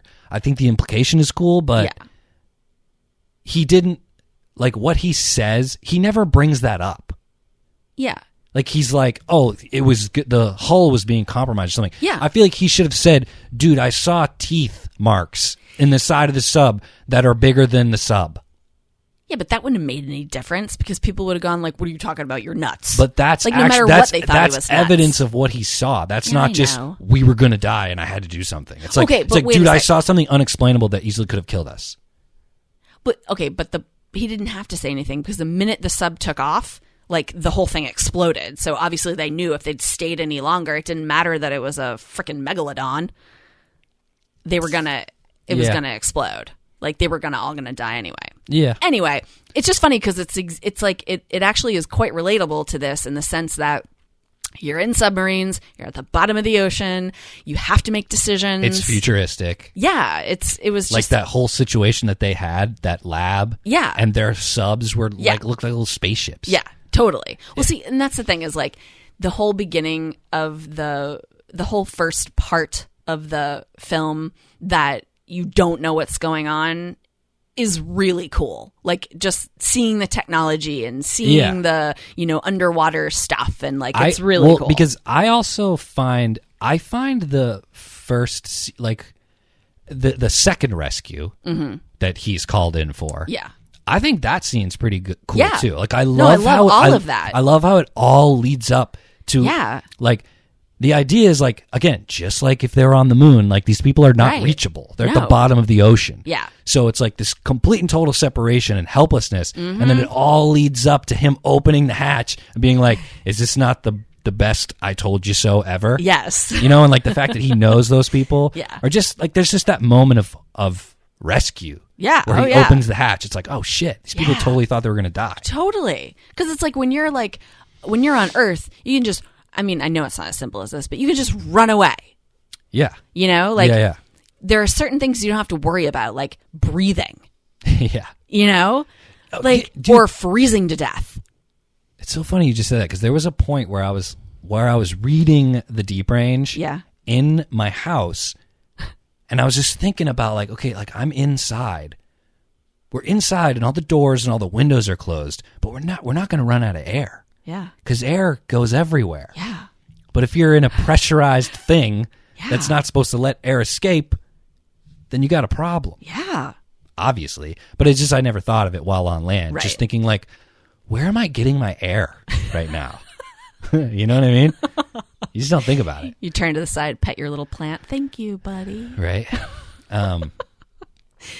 So So anyway, but then of course, it just from there on out, the movie is completely ridiculous. yeah, and I want to reiterate what I said before the recording. I Yeah. love the reveal of the megalodon. It was in the Yes. trailers. It's such a gorgeous shot. Yeah. And I've talked about it before. CGI, you got to have weight. Yeah. You know, like it has to look like it is actually existing in the world where everything else on the screen also exists. Yeah. So with like humans, you know? Oh, yeah. And it gets the weight perfectly. And there's a couple shots later on, and it's only never underwater does the shark ever look cool to me. If the camera's underwater and the Yeah. shark is also underwater, I'm never interested because just everything's fucking CGI. There's no weight to anything. You can see you can see so far. You can't fucking see that far underwater. But anyway, I love the shots where the camera is like on the surface of the ocean and you can see its tail like flipping and you see Right. its fin because then Yeah. you hear the splashing and there's weight.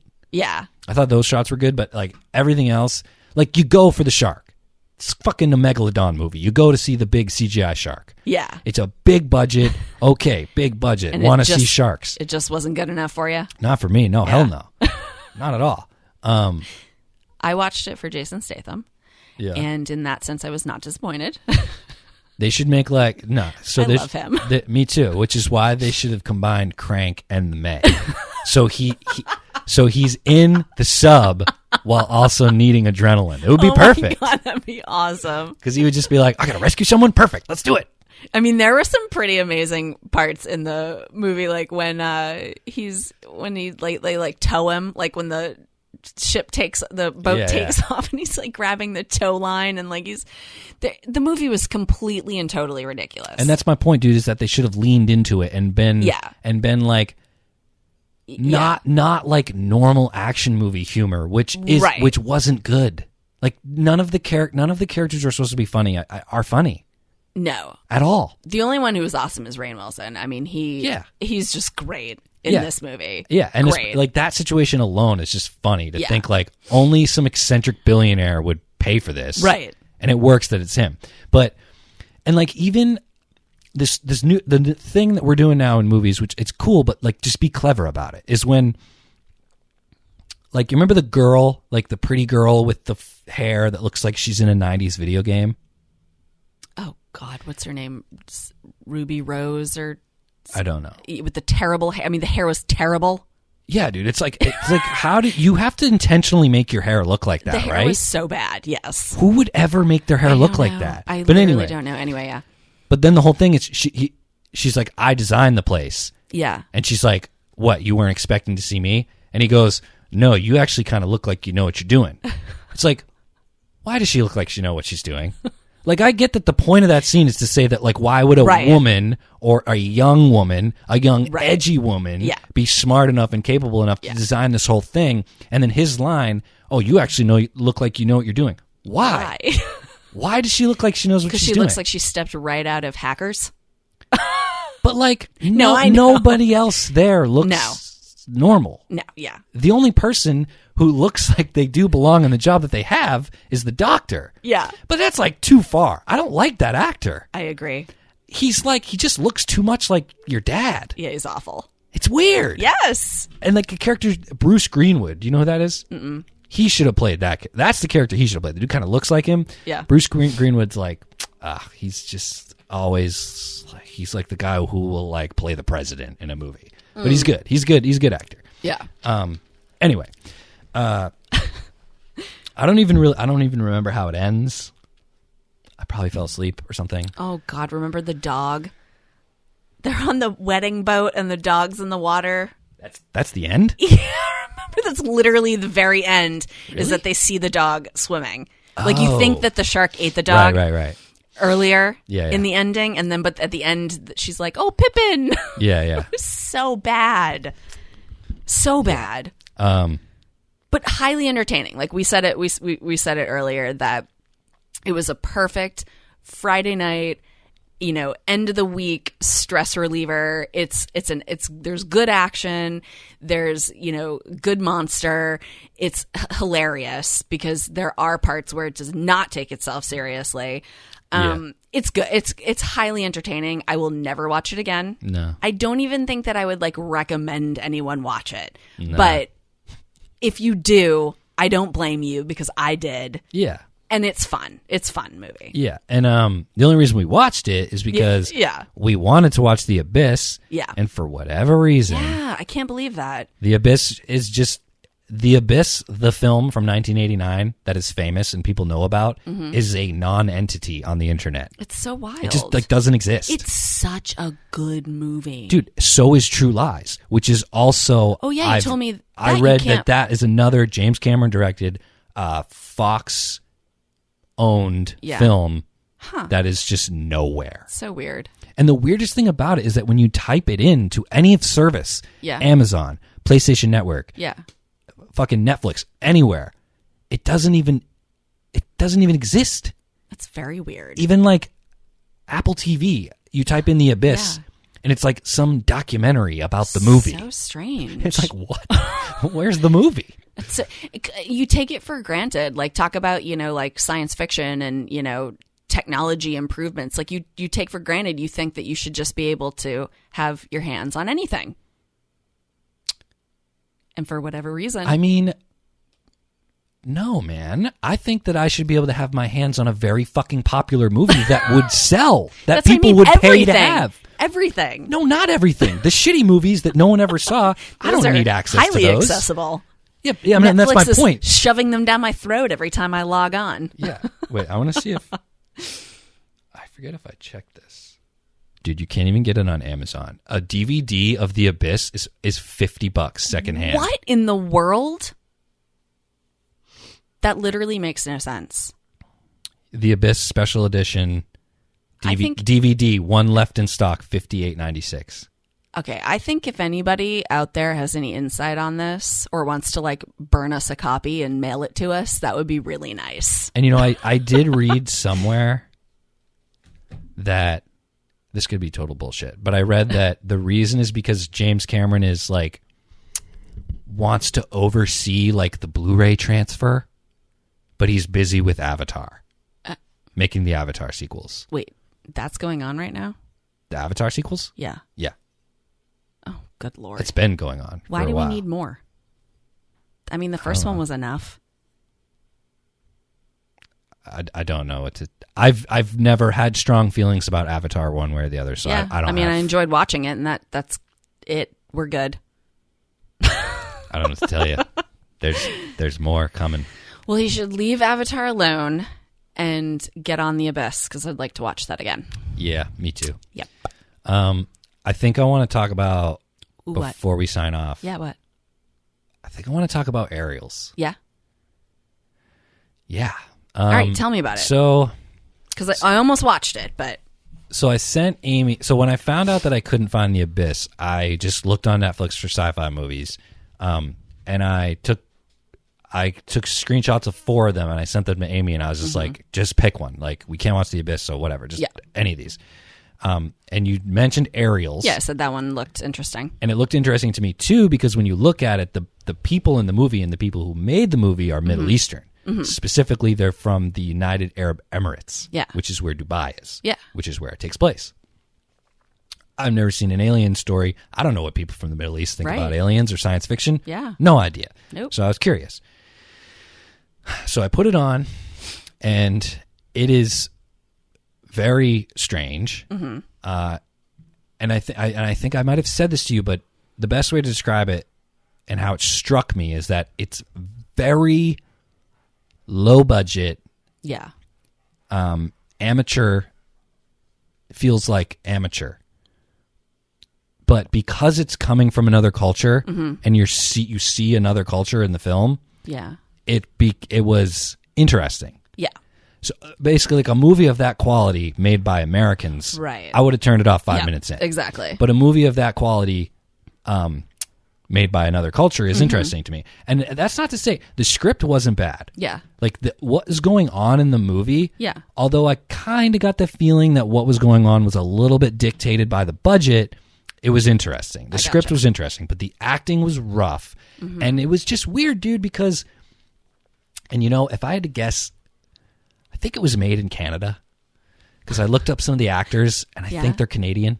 Oh, weird. And there's no shot. There's almost 0 shots of Dubai. There's a couple shots in the beginning where they like show a spaceship, and there's like a very clearly CGI Burj Khalifa, that the tallest building in the world, is like superimposed like in front of the spaceship. Yeah. But there's never any shot. Most of the movie takes place in an apartment. I gotcha. And then like one time he leaves. But so it's this married couple, and they're in their apartment, and the idea is very similar to Childhood's End. This alien spaceship comes down and just lands and just hovers over Dubai. So they're in, and so it's just kind of like the backdrop. Right. And they're just like, what do these aliens want? And so the first really, really cool concept, dude, I think the movie opens, the spaceship's already there, but no one's ever seen the aliens, and no one knows what their intentions are.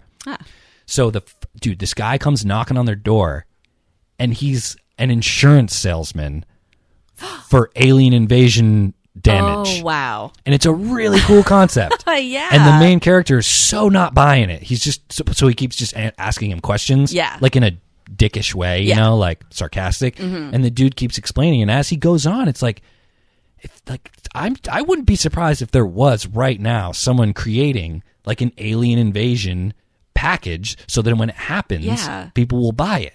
So You know what I'm saying? This is exactly what I said the entire time we watched the Marvel movies. Yeah. Every movie I was just like, can you imagine what car insurance would be in this universe? Yeah, right. Because cars are just getting flung off the road left and right. So like there's got to be some kind of like superhero insurance, right? Right. Yeah, that's Yeah. great. That's awesome. Yeah. And it's interesting too because, and like the scenario I just suggested, like people creating it now. So the novel Another Ocean sci-fi novel is Sphere by Michael Crichton. Yes. And in Sphere opens with the main character, like a long time ago, was recruited by the government to create a protocol for an alien visitor. Right. And he states specifically, I did it for the money. I don't think this is ridiculous. Like, Yeah. I'm going to do what I need to do because I'm a psychologist and I can kind of, like, I'll give it my best shot, Yeah. but I'm doing this so that I can buy a second house Yeah. and send my kids to college. And I do not think this is going to happen. Yeah. So that's why he's the main character and why he has to go investigate the spaceship, because he created the protocol. Right. So when they come knocking on his door, they're like, we have to take you to this place in the Pacific Ocean. And he's like, why? And they're like, doesn't matter. Come with us. So then they're on the helicopter. He's like, so why am I here? And they're like, well, you wrote the book on what we're supposed to do. And he's like, oh, shit. Yeah. I didn't think that would be Oh real. my God. So now I'm following my own rules Yeah. that I made that I never thought I would ever have to follow. That's awesome. So I imagine that, like, that's just kind of what I imagine. You could create its insurance policy for an Yeah. alien invasion. And then the Definitely. fucking aliens come down and you're like, oh, shit. And then, oh, yeah, okay. And then another thing, dude, I love when movies that have low budgets think of a way to incorporate low budget into the story or into what the creatures look like. Ooh, nice. So they say that there's a couple times where the aliens are in their fucking apartment, dude. And it's legitimately scary. Oh my Lord. But they look like when they're there, the screen gets like blurry, and it's just like an outline. It's like a black outline of like some kind of humanoid shape, Oh. and it plays this horrifying music that's like really loud. You go from like the silence, like unnatural silence of Yeah. people having a discussion in a cafe, Yeah. to this like horrifying loud music when you see this Oh. creepy alien. And so what they say is that the idea is that the aliens know that we can't look at them because of what they're made of or something. So Okay. they blur your vision. Oh. So that they just, like, human eyes can't handle what we're looking at. So they blur That's your great. vision. So that's why when the camera's on them, the Yeah. camera's all blurry. Oh, that's great. And you just see like an outline. Yeah. So that, I thought that was really cool. I don't know. If you're bored, it's worth a watch. Yeah. And it was weird too because, like I said, they speak English when they're in the apartment, and he even says the man says to the girl at one point, "I shouldn't have married outside my culture." So that must be why they speak English. Oh, probably. But That makes sense. I don't know. Yeah. Yeah, it sounds interesting. It's certainly interesting. Right. But yeah, I feel like I watched. Did you watch something else? I thought I did. I thought I was just trying to think of like ocean sci-fi. Consuming a lot There's these days. there's not haven't that you? much ocean sci-fi. There out isn't. Yeah. It's a weird thing. Yeah. I mean, we could have watched Underwater. I'd already seen it. okay, I didn't watch that. I was going to watch Yeah. that regardless because I mean, at this point, I'm just fucking Oh, curious. you but, should. I always said you should. but it's at least on PSN, you can only buy it right now. So I'm not about to spend Yeah, I wouldn't. $15 on Yeah, it. no, I wouldn't buy it. That's a good one. I was definitely entertained. There are great actors in it. I just had just like major issues with like the core concepts. Just are like the just hold like on. where are like why are you doing what you're doing? Are Like the creatures humanoid? I don't think so. I honestly don't I even wanna really see it remember. so I don't bad. really remember. They must not have had too big of impact because I don't even really remember them. Oh. Whereas like the movie Pitch Black, I will never forget those Creatures? Yeah. Yeah. Never. No. Never. Yeah, me either. But like Underwater, it's just like like the whole beginning part of it is super awesome. Like I love the setup. I love like there's like an accident and like it's really good. It hooks you right away. Okay. But then like I said, like it just gets to a point where you're just like, why are you doing that? And I usually To the characters? Yeah, like that's what I'm saying to them. Like, Right, why right. are you doing this? You know? And I usually give the benefit of the doubt. I take things for what they are. I go with the flow. I'm just like, okay, this doesn't make sense, but it makes sense. Like I'm believing it. I'm suspending my, grasp just on reality or exactly whatever. what we just talked about with the Meg. Definitely. But this one, I just had issues. I was just like, this literally doesn't make any sense. Why are you doing what you're doing? This is completely stupid. It's just for a film. Okay, I'm sorry. I have to really quick because of what you just said. Yeah. There are a couple parts in the Meg Yeah. where it's like they would be like I remember one part where the characters were trying to hurry up to do something Yeah. because the shark was still nearby. Yeah. And it's like, why is the shark still nearby? Oh yeah, that definitely. There were multiple. It's like they're He would just in take one little off. boat. Yeah. Exactly. And I thought, like, the first time, I thought they were like far away from the station, but then they end up getting back to the station just in the dinghies, and I'm like, you guys were like right over there. Like, what? Like, there's no way. Like, if a megalodon escapes from its underwater prison, essentially, it's not just gonna chill. It's probably gonna go. It's gonna be like. It's going to hear It's all gonna these. go explore. Yeah, exactly. Yeah. But Anyway. actually, who really knows what it would do? Yeah, exactly. But it's not even just like a distance thing. But it's like, why is the shark on the surface? Oh, like every definitely. time they were on the boat, you would see it over there just hanging. I was like, what is it doing over there? Like, why is it just flipping its tail on the surface of the ocean? It makes no sense. Yeah. Just wants that Jason Statham meat. Yeah, exactly. When we started the movie, Mallory, I was like, "Oh, I love Jason Statham." Mallory's like, "I know he's your boyfriend." I was Yeah. like, yeah. Well, dude, my memory He's of my Jason, movie boyfriend. Dude, my initial memory of Jason Statham comes from you being basically telling me when I was 17 years old that I needed to go see this weird ass fucking movie called Crank. And you were like, Jared, it's so fucking batshit crazy and weird. You got to go see it. Wait, And I was the one who told you to go see that? Really? Yeah, dude, I thought you were the one who told me to see it. Hell no. Oh my God, And I I love took, that movie. I took my girlfriend at the time, and she was like, Jared, what the fuck? What the fuck was that? Just like one of the best movies ever. Yeah. They do it so well. Yeah, that movie's incredible. So well. But that was my first Jason Statham experience, and I mean, has he matched that since? I don't think so. What's that one that he's in? Where everyone good is in it. The Expendables. No, I'm just kidding. What? the Gentleman, the one where they sell weed or something. Guy Ritchie movie. He might not even be in there. What's a movie that everyone's in that he's in? That's really good? It's oh my God, it has Brad Pitt in it, and he's the bare knuckle boxer.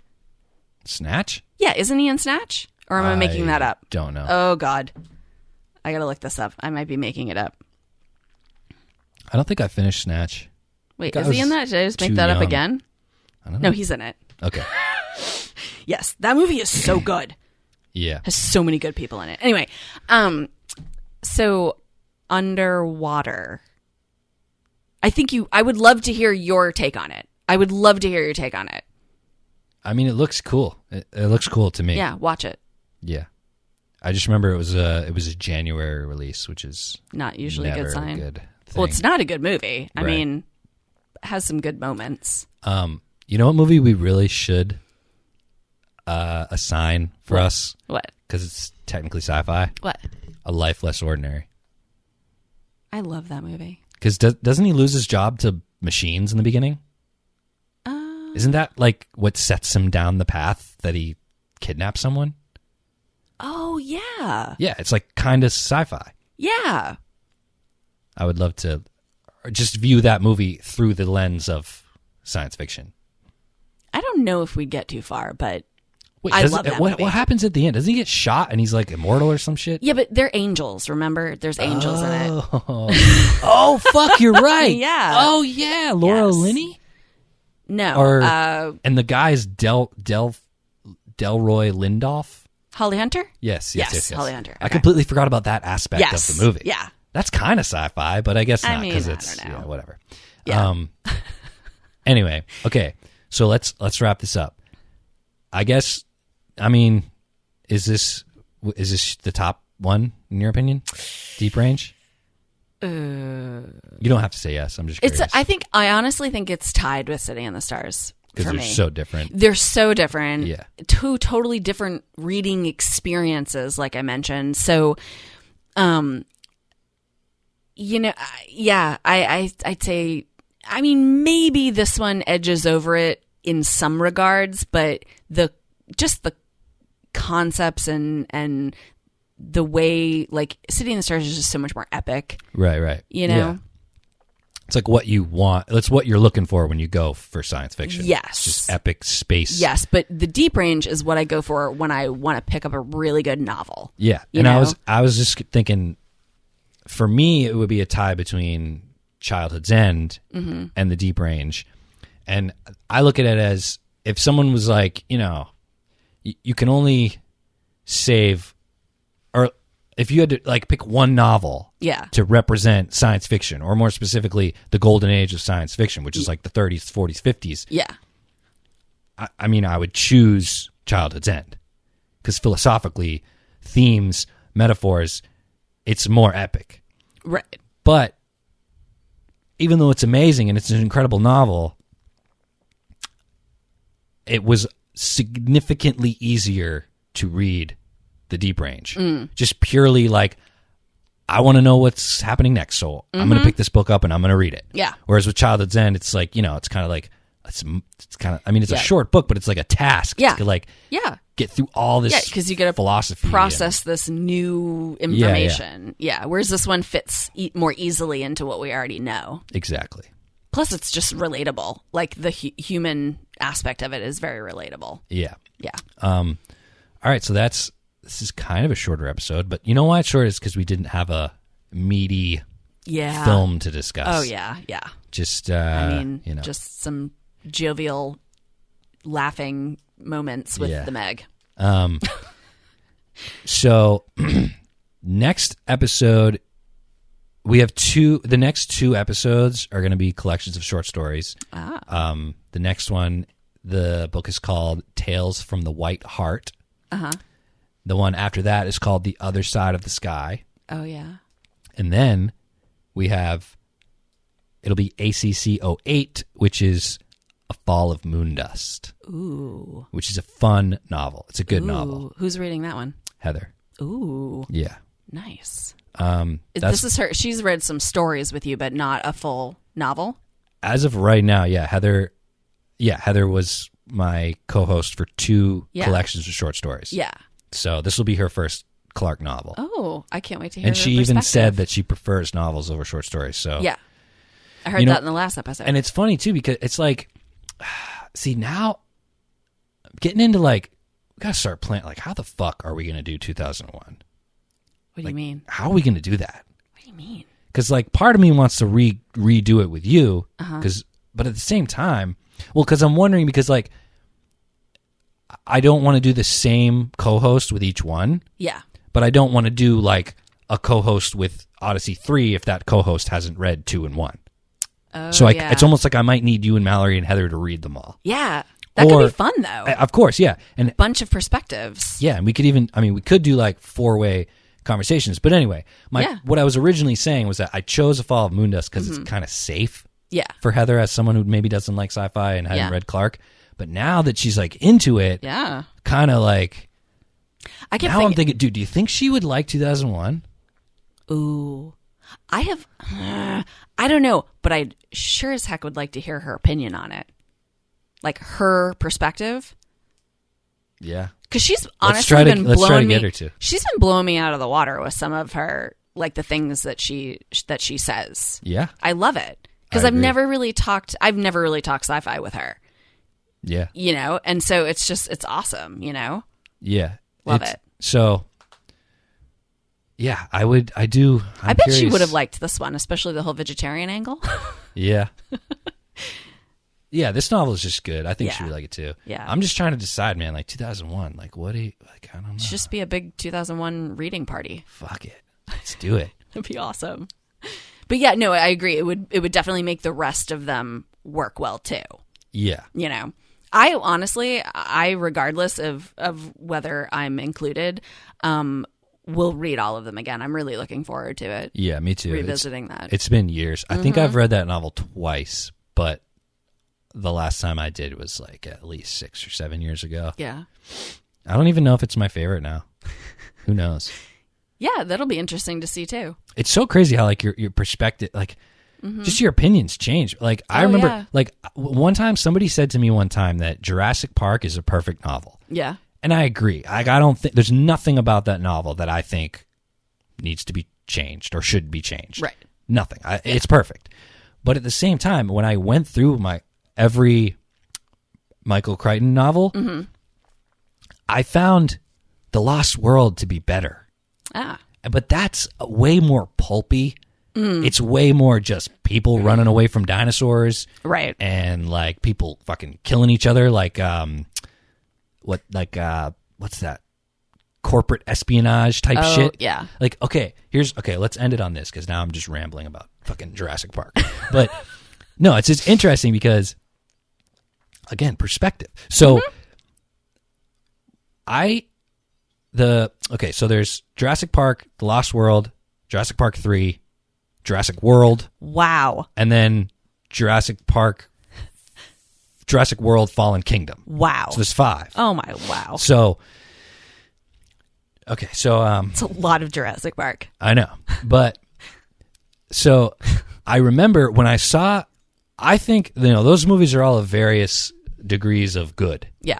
3 being probably the worst, but I think it's decent. But I like Jurassic Park 4, and then Jurassic Park 5 is a goddamn dumpster fire. It's a fucking terrible film. But while I was watching it, one of my criticisms of it was... Wait, the film or the book?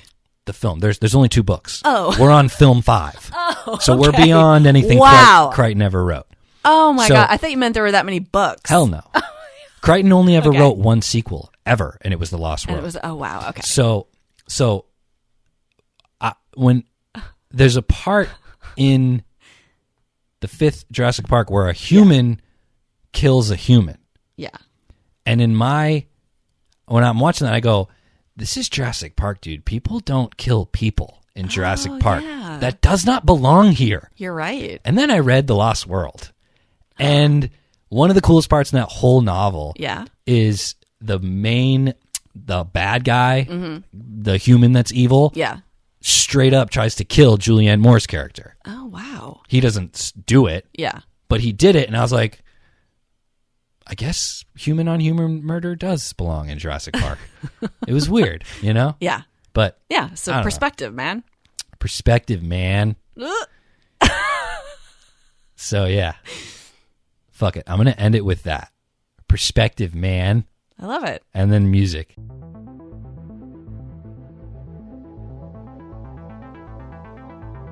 Okay, folks, that about wraps up this episode. Man, The Deep Range is such a good book. I strongly suggest you read it, even if you listen to this whole episode without having read it before and you kind of know everything that's happening. We left a lot out. It's such a good book. It is such a good book. If you're one of those people like me who only likes space sci-fi or thought you only like space sci-fi, you don't think you like sci-fi about the ocean, it's amazing. Clarke does not fuck up, okay? He writes really good novels, and The Deep Range is no exception. Real quick, though, actually, this episode, I'm doing something weird. I'm doing something a little bit different. If you're looking at your little time clock there, your little counter for how much longer there is in this episode, there's a good amount of time. And that's because what I'm going to do is I'm going to include a quick interview with my voiceover artist, Quinlan.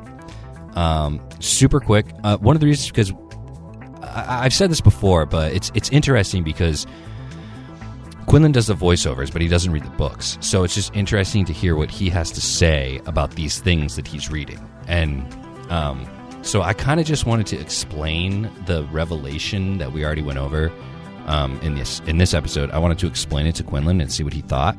So we did that. I don't know. It's like a 20-minute just chat between he and I, all about sci-fi. But included in it is just me explaining the revelation in The Deep Range and just hearing his reaction. And it's pretty cool. Quinlan's a total character, so just listen. He's the man. He's a funny guy.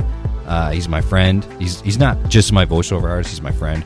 So anyway, but first, before we get into that, I got to do my standard, sign off. Thank everyone, because this is not just me. This is many people put in a good deal of effort to make this podcast as good as I think it is, and hopefully you agree. So, first and foremost, got to thank my co-host Amy for joining me today and listening to my mad ravings about The Meg and Aerials and all kinds of things. There's one thing I forgot to mention in this episode, and just a movie that I watched that is sci-fi, and that is the film Jason X. And it's not even really worth discussing. It's totally weird. It's like, who the hell gave this the green light? But it doesn't matter. It was on Netflix, so I watched it. It's like a slasher movie in space. It's honestly really bad. But up until he starts slashing, it's pretty good because it's all sci-fi. So if you have 20 minutes to kill, then just watch the first 20 minutes of Jason X and you'll get some really, decent sci-fi. Anyway, let's see. Who else? Gotta thank Kevin Lesage, my musical maker. You're killing it. You make all the music, and it's all incredible, and I love it, and it makes the podcast better. So thank you, Kevin. Another shout out to my sister Heather for performing all the ads that you hear in this episode and most episodes. What else? Please give this a review or a rating on iTunes if you don't mind. That would be awesome. Hit me up on Instagram at The Space Dreamers, THESPACEDREAMERS. You can DM me. We can discuss science fiction. You can suggest things for the podcast. You can tell me what I'm doing wrong, and I can fix it. That would be cool, too. Let's see. Join me next time, because next time we're talking about a short story collection called Tales from the White Heart. Now, I have read every Arthur C. Clarke short story at one time in the last 12 years, but I read them all out of a big, fat collection called The Collected Stories of Arthur C. Clarke. I never read the collection of short stories in the order that they appear in their collections. And what a fool I was for doing that, because I am literally right now in real time reading Tales from... No, not in real time. While I'm recording this, I'm reading Tales from the White Heart, and he gives it the Bradbury treatment, where it's a collection of short stories, but they're loosely connected. There is a connecting tissue, a connecting thread throughout. So definitely check that episode out. It's really cool. I never thought Clarke would have done this or ever did it, but he did it in Tales from the White Heart. It's totally awesome. So tune in for that. It's going to be a good episode. Thank you so much again for joining me, and stick around for another 20-ish minutes and listen to my interesting chat with my voiceover artist, Quinlan. Thank you so much for joining. Stick around for the next 20 minutes. Thank you. Join me next time. Peace out. What are you excited for? I'm excited for you to explain to me City in the Stars. We're actually talking about the Deep Range. The Deep Range. Okay, so this novel is Clarke. So this is novel number 7, and Arthur C. Clarke, obviously, as you probably know, only wrote about. Well, he wrote mostly about spaceflight. Yeah. And 2001: Space Odyssey, and there are 2 novels that are about the ocean, because he really liked the ocean as well. So this one is about an ex-spaceman named Walter Franklin. Oh, nice. That's almost kind of close to Franklin Roosevelt. A little bit. Oh, so he, and as you read in that paragraph, everyone around him knows that he has a mysterious past. But no one's allowed to ask him why. So then you find out why that is, and it's because he basically has PTSD from an accident he had while he was in space, working in space. But what makes it heartbreaking is that not only can he never go to space again because of his PTSD, basically, while he was in space, he met and married a woman and had 2 children, but the woman was born on Mars, and the 2 children were born on Mars. So they can never go to Earth. very interesting. So he's on Earth, and he can never go to space, and they're on Mars, and they can never come to Earth. So he's forcibly separated from his own family. Wow. Isn't that fucked up? That is kind of messed up because like he has no choice though, you know, and like there's nothing he can do about it. Yeah, and so throughout the novel, he actually meets and marries a woman and has another kid. And you don't ever read these letters, but you know that there's a conversation between him and his wife, who still lives on Mars. Wow, bro. Is that insane? You know what's crazy is like the thought that like there is life on Mars. You know, we do so much research and we do so much just work over there, and it just makes you wonder, you know, is there perchance, you know, life there, you know, or is life able to be there? You know what I mean? That would be sweet. I bet there is like but little like microbes or whatever. Yeah. Live in there. I guess there's like evidence of rivers and, you know, Right. there's evidence of like people being there, you know? Yeah.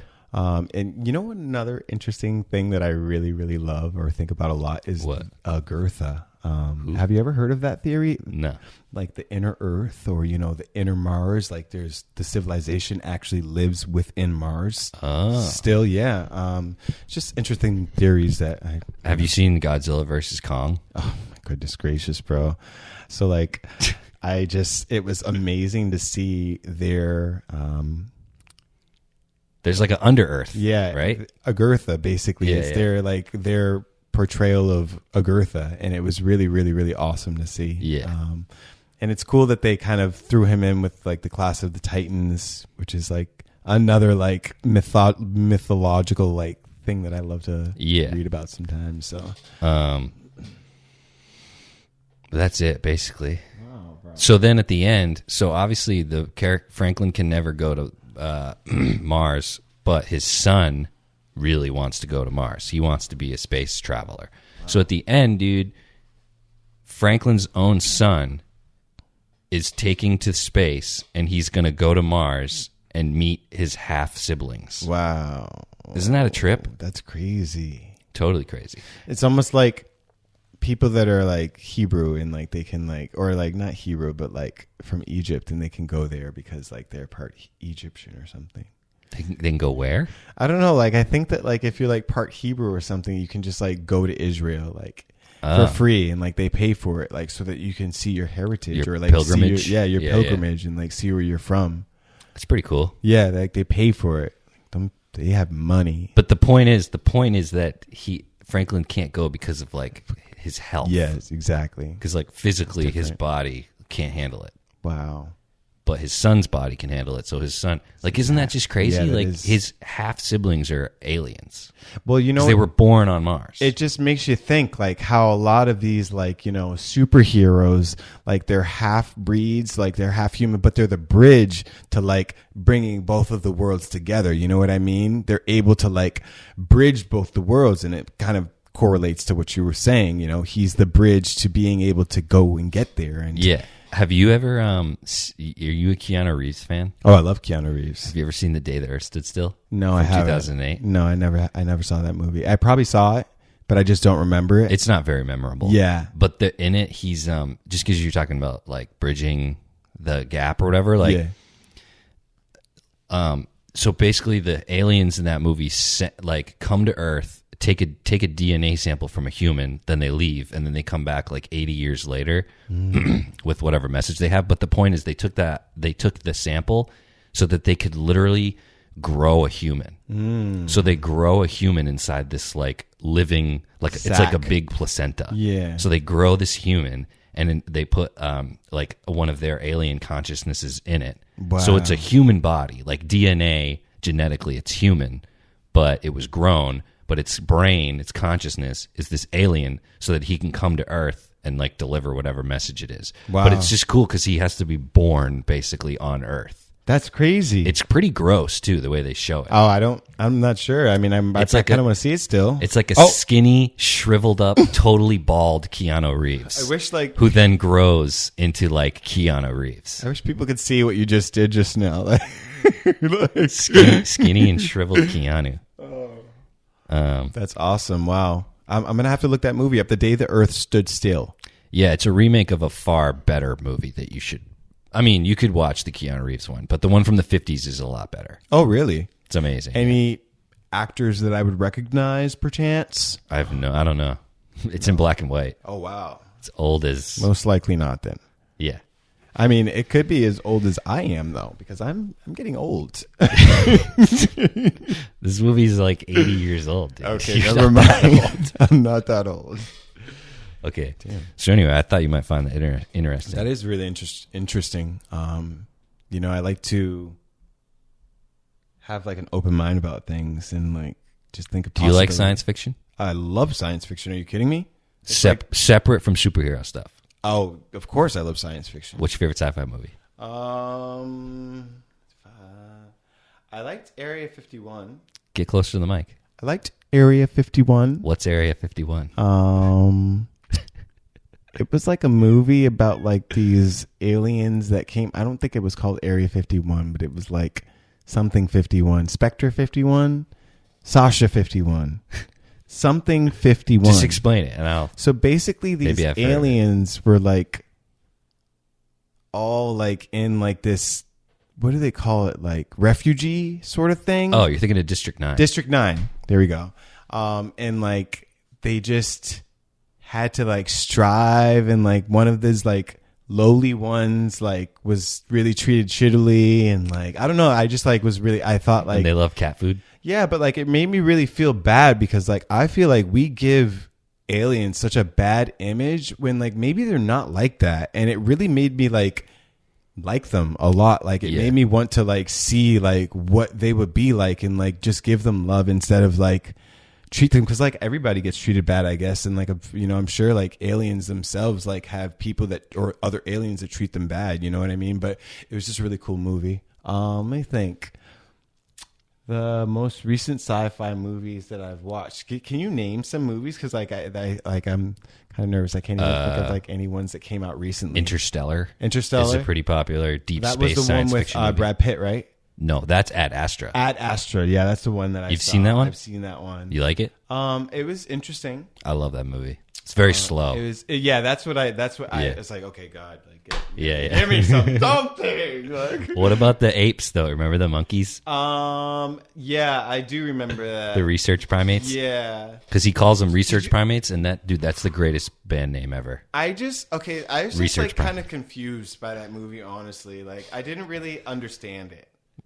What confuses you? I'll explain it. It's just like, okay, he was. I guess I'm not confused. I guess it just like it, like the plot just really just like it didn't make sense to me. It was just like, Yeah. It was kind of like Planet of the Apes. It just didn't make sense. It was like, what the fuck? Like, why did I just wait? I thought, I don't know. It was a good movie, but like Yeah. I could have like It's watched unconventional for sure. But anyways, okay. So can you name any other movies? Name some other movies that you've watched recently that I possibly have watched. I really like these. Did you see the Meg? No, With the Jason Statham and the megalodon, no, big shark. Okay. I didn't see that. I don't know what other movies there are that you might have seen. Sci-fi. What's like a good? Have you seen Upgrade? Upgrade. Yes, that's the one with not Jason Statham. No. It's like, I watch a lot of horror movies actually. Really? Like Blumhouse Productions. Blumhouse made Upgrade. Oh, really? But Upgrade is If horror. Blumhouse did it, then I watched it. Yeah. Because I've watched every single Blumhouse movie. Like I am a big Blumhouse fan. So Upgrade is about the guy who's a quadruple, or he gets. Oh yeah, and he Shot. gets the thing in his back. Yeah. I've seen that one. Yeah. That's like That was a good one. in my opinion, that's like the best sci-fi movie to come out in the last, like probably since District 9. But that's just me. Wow, bro. I am a really big Blumhouse fan, So you saw The Invisible Man? of course. That same director as Upgrade. Oh, okay. That guy's the man. He's just like, I can't wait to see what else he does. How do you get all of your movies? Do you just like I saw Upgrade in the theater. In the theater? And then I bought it on Okay. Blu-ray as soon as it came out. I saw The Invisible Man in the theater in Lima. okay, because like you can get them online, but obviously, so Blumhouse is an amazing. What's your favorite Blumhouse? I know it's kind of lame, but I like what the fuck were they called? Oh, I shouldn't have said the F word. One Insidiouses. I really like the Insidiouses. Oh, really? All 3 of them. Nice. All 4 or 5 of them. What about Spiral? You excited for Spiral? I really am, bro. That's I pretty cool. I almost wish that like we could play like the trailer and like do like a reaction to that. Yeah. I feel like that trailer's been out for so long. I know, dude. but I mean, I feel like that movie. I think that movie must have got delayed or something. Well, obviously, coronavirus has really kind Yeah. of put a stampede in like the whole movie production industry. Which I'm sorry, guys. Like I know you're all feeling it. Everyone, like you have not. Like, damn. Did you like the new Wonder Woman? No, A lot of people didn't. no. They did a really good job with the first one, and with the second one, they just fucked it up. Like it was basically the same. You don't like cat ladies? No, they could have just done a better job with Cheetah. A better job with Cheetah. Cheetah could have been done better. I mean, I like the actress and everything, but like I think that she could have been done a little bit better. Are you familiar with Cheetah before you saw that movie? Of course. And what is she?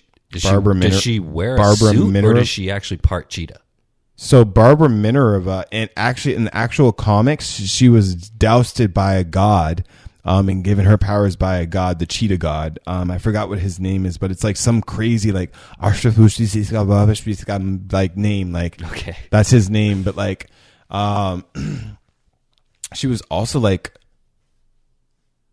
yeah, they kind of deviated in the, I don't know, but DC and WB live action kind of mess up. Although, wait, I will say Zack Snyder, thank you so much. You did such an amazing job on Justice League. Yeah. Juan or whoever did your first one or fucked up your first one really fucked it up.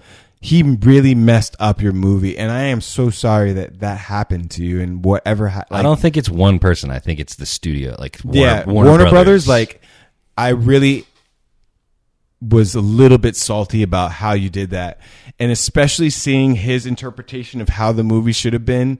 Like, you guys really did him dirty, and you fucked up the DC's brand. You're the one. So I just want to say that. I agree. Sorry. Wait, are you excited for Army of the Dead? Yes, bro. Because that's the same. That's Zack Snyder. That's another. So Zack Snyder. So you know the reason why he had to stop the filming for Justice League, right? Didn't his daughter? Yeah, somebody died. It's so sad, bro. Yeah. It's just like, it just shows how insensitive and inhuman, like, and now wonder why, like, look at what you guys are going through. Look at what the movie industry is going through. It all stems from greed. You just want to release a movie because you want to release it without like having the actual director's interpretation, like just to make money. Like, and then look what happens, you know? Yeah. I mean, Damn. they were rushing that anyway. Yeah. You know, like I get it. Like, I get why you would want to try to copy something that was so successful. But like, listen, Marvel took 12 years, dude. Exactly. 12 years to build up, show you, and 19 movies, dude, to build up to this epic, teaming up of all these superheroes. And we were all there for every single year. We followed every plot easily. Like, and Warner Bros. Thinks that they can do it in like 3 movies. It's like, what are you doing? Pisses me off, bro. It's, like, each of those characters should have had their own movie. Exactly. I want to see Cyborg. I want to see we saw Aquaman, which actually, out of all the DC movies, they did Aquaman justice. I think they did Aquaman justice. And I think they did the first Wonder Woman justice. Yeah. But I Man think of Steel isn't that bad. And Man of Steel was pretty good. Yeah. Grodd, like, fucking, like, bomb, bro. Like, that was sick. Like, that's what tied me in a little bit at first. And I was like, okay, like, they actually, like, did a good job. And then, like when Batman versus Superman came out, I was like, oh, like, the only part that was good in that movie was Wonder Woman. Yeah. And then, like, it just, I've never even finished Batman vs Superman. Yeah. I mean, I've tried multiple times. I only watched the Wonder Woman scenes. I do like that scene's pretty cool. I like in the beginning of Batman vs Superman when it's like a montage of all people like worshiping Superman. Yeah. Like there's that shot where there's like the flood. Yeah. And then the camera rotates and he's just floating with the sun behind him. It's so, like, Zack Snyder has an eye for those like comic book images. So what did you think? So what did you think of the part when he was running and he fell down like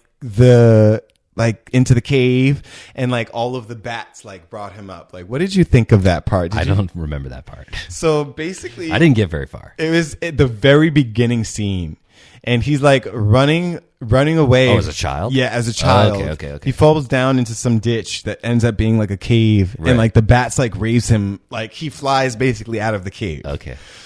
That's the first, I was like, gosh, It's a bad first impression. why would you do that? Yeah.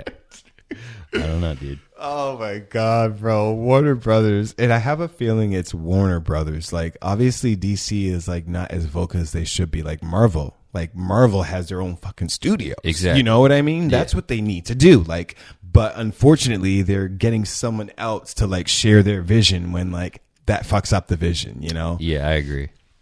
So I don't know. Yeah. But anyway, I don't know. No, but I I really guess did that's like. it. I actually, honestly, I know some people didn't, but I really enjoyed Kong in Godzilla versus Kong. Yeah. I thought it was pretty damn cool. Like, I thought it was like sick how like Godzilla just, because I've always kind of been a Godzilla fan, even though it's kind of like, I don't know, some people be like, you're lame, like you should be a Kong fan, like shut up. But like I've always been because like I remember the very first Godzilla, like being in my house, like with my parents. We were like, oh my God, that's so sick. It's a big lizard. Yeah, bro. And like, I don't know, but I've always been a Kong fan too. So it was like kind of like a perfect merge for me. And like, it made sense. They like kind of tied him in with the tight ends, and like the continuity from the films. So like, I kind of like how they tied that in. And I kind of like how Kong got his own weapon that was like supercharged with like energy. What did he get? I don't want to give any too much spoilers, but like it was kind of like an axe that he Really? had. Yeah. I got maybe 30 minutes in that movie and I turned Sorry. it off. Yeah. I didn't like it I at enjoyed all. it. But that's just me. I'm kind of like a Dude, you want to know why I turned it off? Yeah. Because there's a scene in the first time they fight, Yeah. there's literally Godzilla and King Kong are standing on top of an aircraft carrier yeah. that is still floating. Yeah. And like I get that it's not supposed to be like totally realistic, but Yeah. I was just like, what is it going was on sync. right now? It was sync. Like, Yeah. And they're fighting. and like it was in the trailers and everything, but Yeah. it's like, dude, why would you come out of the gates with a fight that is so completely like one-sided for Godzilla? Yeah. Like, what is a monkey going to do in the ocean? Right. Exactly. Have him fight on land. Yeah. To come out of the gate. So Although, were like, you, wait, I were did you see- a little offended by that I wasn't offended. I as was like just, an animal lover? no. What do you No. mean? Okay. No. Okay. I just I wasn't was sure. no. I was offended as a hard science fiction lover. Yeah. As a person who likes the sci-fi to somewhat, if at all, even a little tiny bit reflect Portray reality. exact reality. Exactly. Exactly. That's what I was gonna say. But so I saw in the trailer. Do they fight in a city at night? They fight in a city at night. Okay, it's not necessarily nighttime. I that don't scene believe. I looks don't dope. remember. It was super dope. It looks like neon It going was on. very neon Yeah. colors, bright colors. Like I said, I probably gave it spoiler away, so I'm not going to say it, It doesn't again. matter. It doesn't matter. Nobody cares. But he has like a supercharged axe Where does he get it? that he gets from Agartha, bro. And Agartha actually, like, it's so crazy because me and my brother had this idea of like, Agartha housing. Like, oh, that's so weird. I say my brother, and then he That is literally weird. starts calling. It's very weird. That's weird. But anyways, my brother and I had thought of an idea that Agartha would house a gem or mineral that was like a precious stone that could actually give us and imbue us with superpowers. Well, we didn't even watch this movie, and then we saw this movie the other day, and we were like, bro, what the hell? Like, that is crazy. That is weird. And so it's just cool. Like, he has his own superpower charged, axe that he puts on the element, and it gives it power. And then he fights with it. It's cool. But anyways, if you're like, Godzilla and King Kong fan, if you give it a chance, it's got some really good scenes. Not all of it is really realistic, but the major fight parts, like at the end, I guess, were really, really cool. I liked them. Yeah. All right. Well, we could stop now. Yeah, for sure. But I'm gonna throw this at the end of the episode about the deep range. Whatever you want to do, bro.